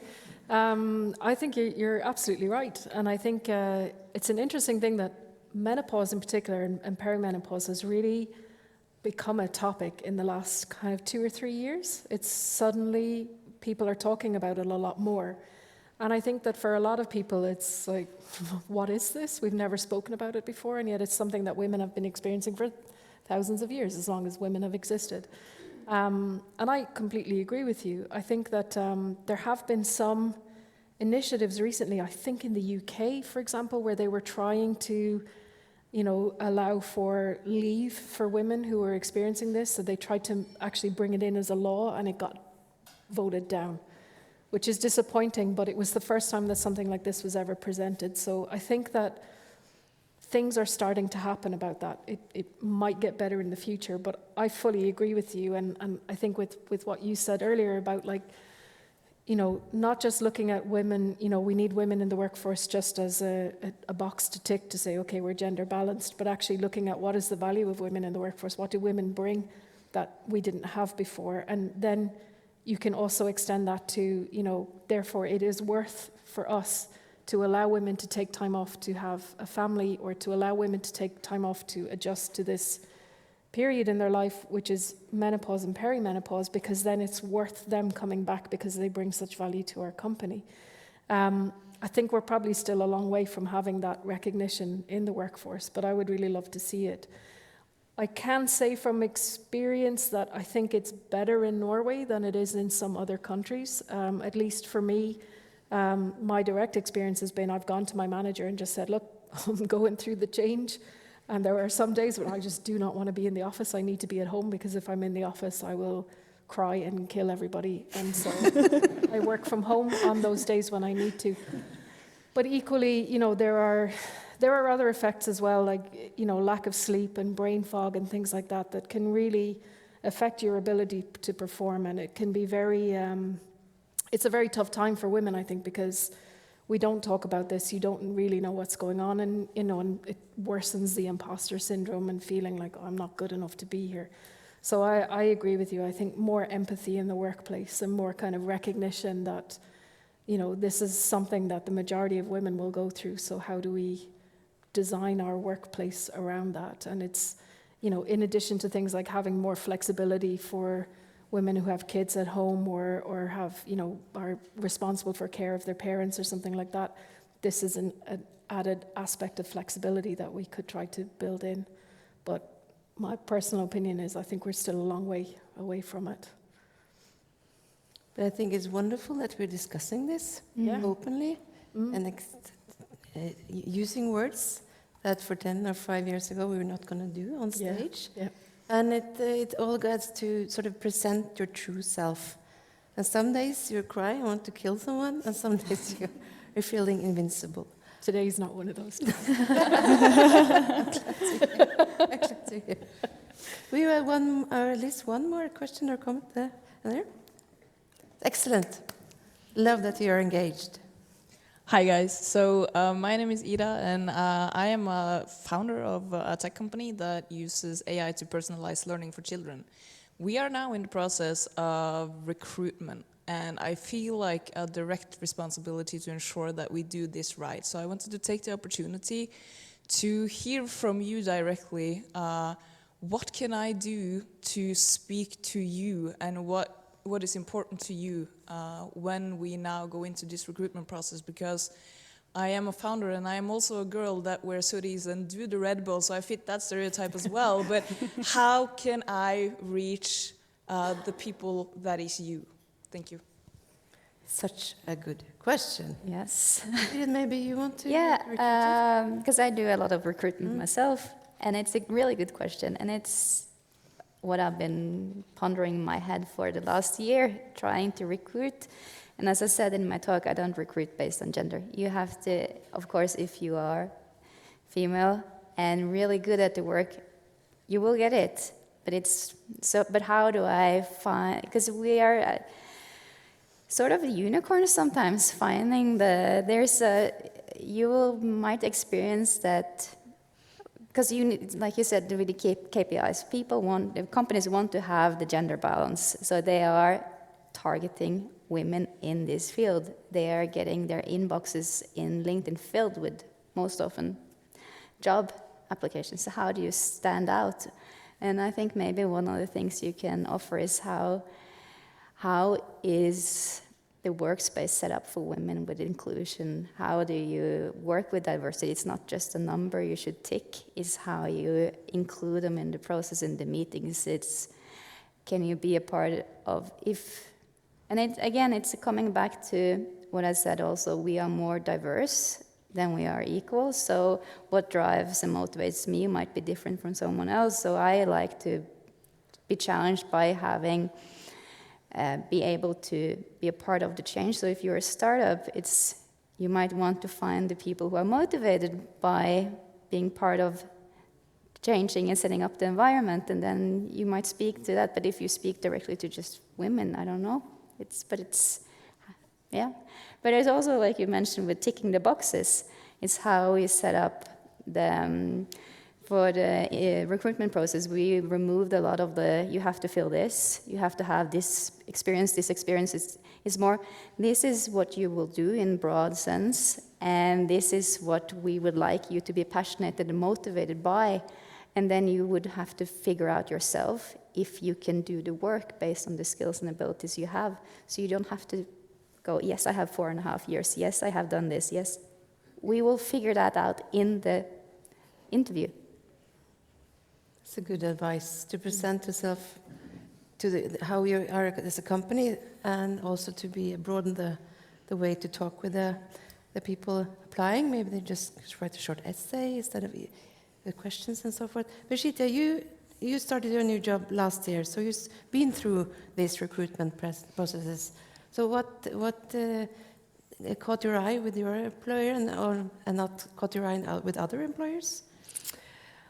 Well, I think that I knew that I wanted to work more with the implementation of AI. So I could, of course, like everybody expected, go back to the hospitals and just take my newfound knowledge and go back, which at some point maybe I will do that. But I found that the implementation was going so slowly that it motivated me to, seek outside academia, but also the medical community as well. So I wanted to go somewhere where my experience and knowledge was valued, and also I wanted to work on the pace that we're going at, and having I really wanted to make an impact. And of course, research is important, but I felt this is going too slow. So we need to really be somewhere where it's fast-paced and we can work on implementation.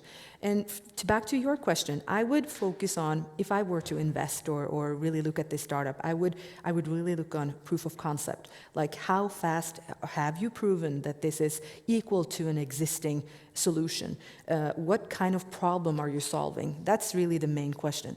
If you're solving something, it really doesn't matter if it's AI or if it's some other technology solving it. But what's the best use of technology to solve that problem? And is that what you're doing?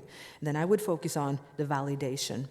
Not the part where you validate algorithms beforehand and then you test it on a data set. I'm talking about in a real setting. For instance, in medical, very often in medical communities, you will have machine learning models that are really not, it's not performing as well as in the initial test rounds, right?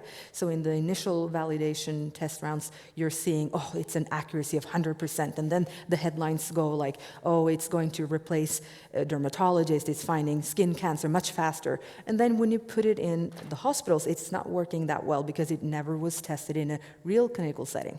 So I would focus really hard on proof of concept and on clinical validation. If it's a healthcare startup or something else, I would really focus on the validation part. And that is also important, as well as representation, of course, but let's focus on the quality of what you're delivering. So it was a good question, and I also think that that you're even asking it it's a good way to recruit people, that you're actually showing that this is important to you. So I think we have time for one more question, and then Birte. So Birte is... Hi, so I'm Elite Data Scientist at Bus Communication. I work in marketing. I have a question about bias. So just when I started working, the first thing that I found was the fact that there was a thing that said, single mother cannot be mothers, literally as a comment. How do you say to higher ups in a quiet way, okay, I found this in production for like years, we need to change this, and things are gonna be completely different. How can you tackle that in a really diplomatic way so that you're not feeling like you're intimidated everyone because of that? Clear, short answer, and then there's a last question over here.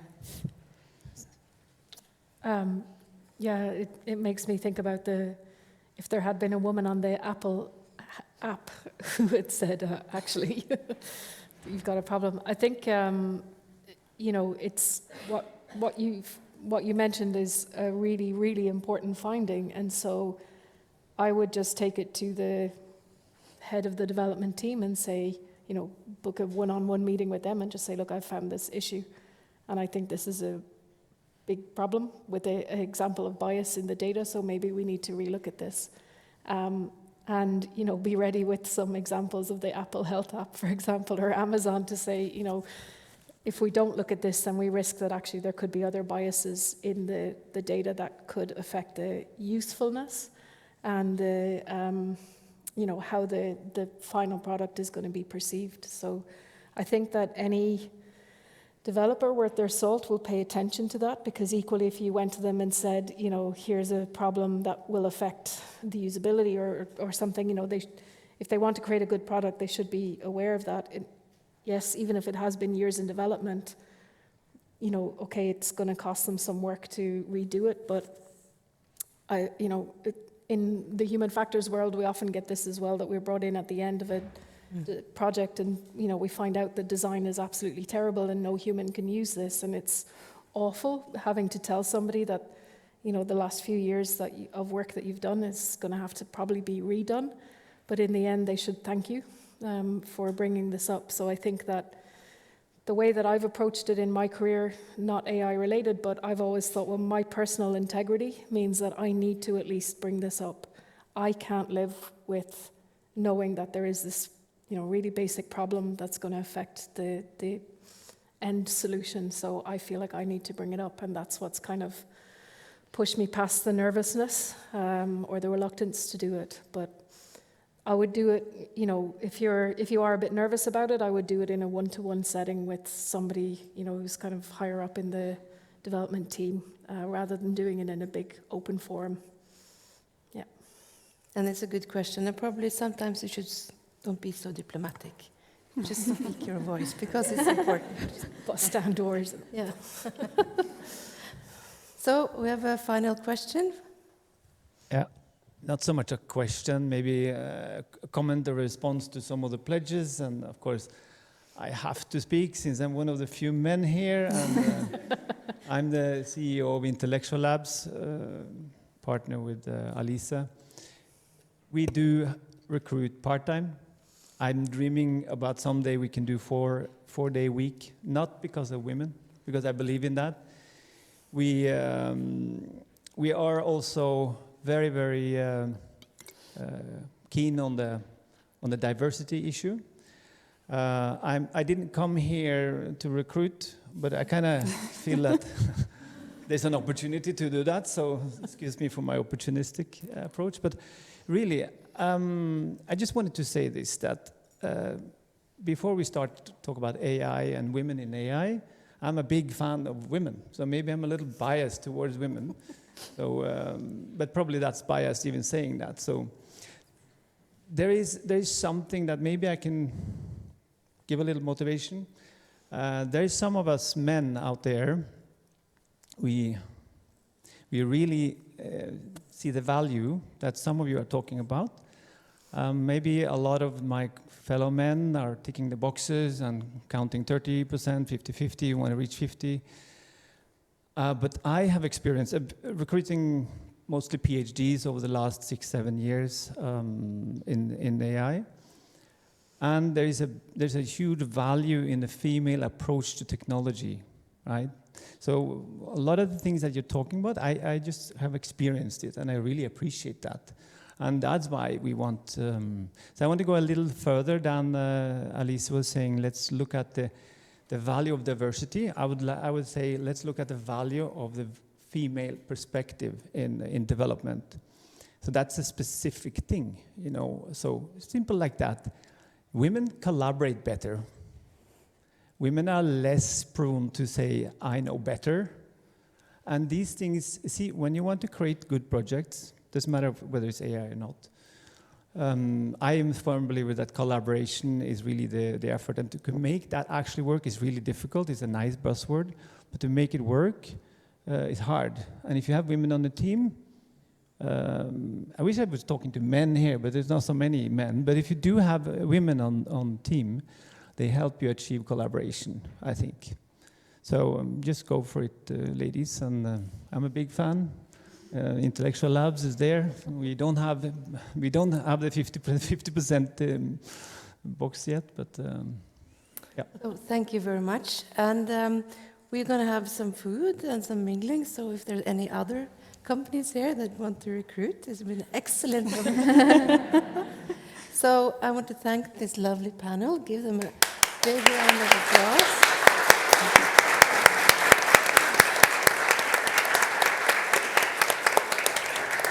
Thank you so much for being good role models. And Birte, you're going to have upstage, but I just really want to tell you, and Nora, that it's been so important to me personally, and I know a lot of you have it this way, that you bring up these women in AI and feel we are more than our gender, but I feel really supported. I've been for a few years, and it makes me so happy and grateful. So thank you very much, Birte and Nora, for this.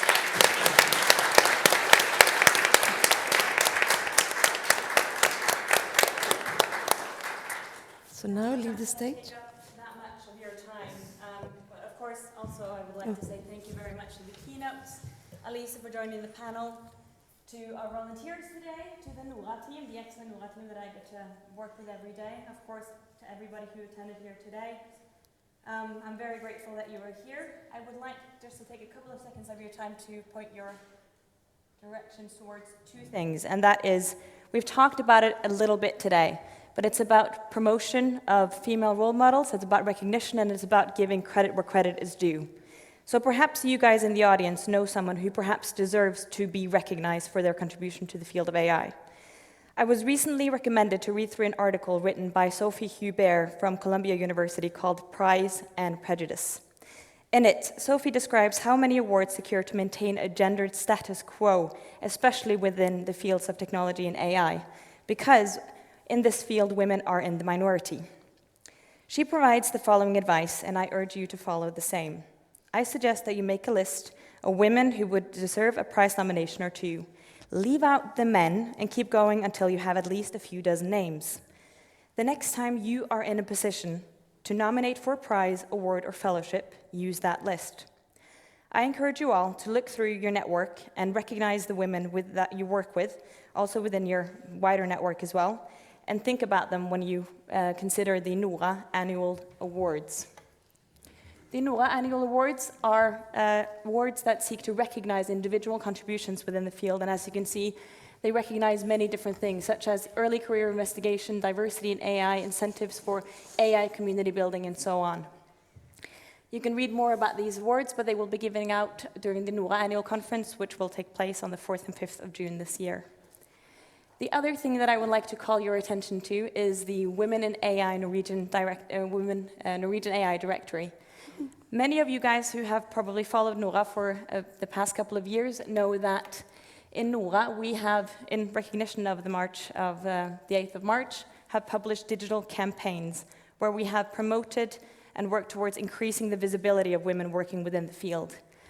I am very happy that we are able to have a physical event today. Previously we had the digital events because of the pandemic, because of COVID, but staying true to tradition, we are also again this year launching a new overview of women within the field. The list started on the 1st of March in 2021 with a 30-plus list of women. It has now spiraled to include more than 100-plus women. Thank you for nominations and the snowballing effect of the community, really. And if you are missing role models, this is definitely the place to look. The overview provides an impressive look of the competence and the breadth of opportunities of working within AI in Norway, and of course also the women who are currently working to make an impact within the field. So please take a look at it. You can find it on aidirectory.no. Take a look at the profiles, browse through them, and be inspired. Perhaps even add 1 or 2 of the candidates that you find on the list to your list of nominees for future awards. And remember them the next time you are in the position to offer up promotions, job opportunities, awards, fellowships, opportunities to participate in panel discussions, and so on and so on. Remember them. That is all from me. I would also like to congratulate you or wish you a happy International Women's Day. Gratulerer med dagen. There will be food outside. Please take this opportunity to network, get to know each other, and of course celebrate each other's achievements. Thank you very much.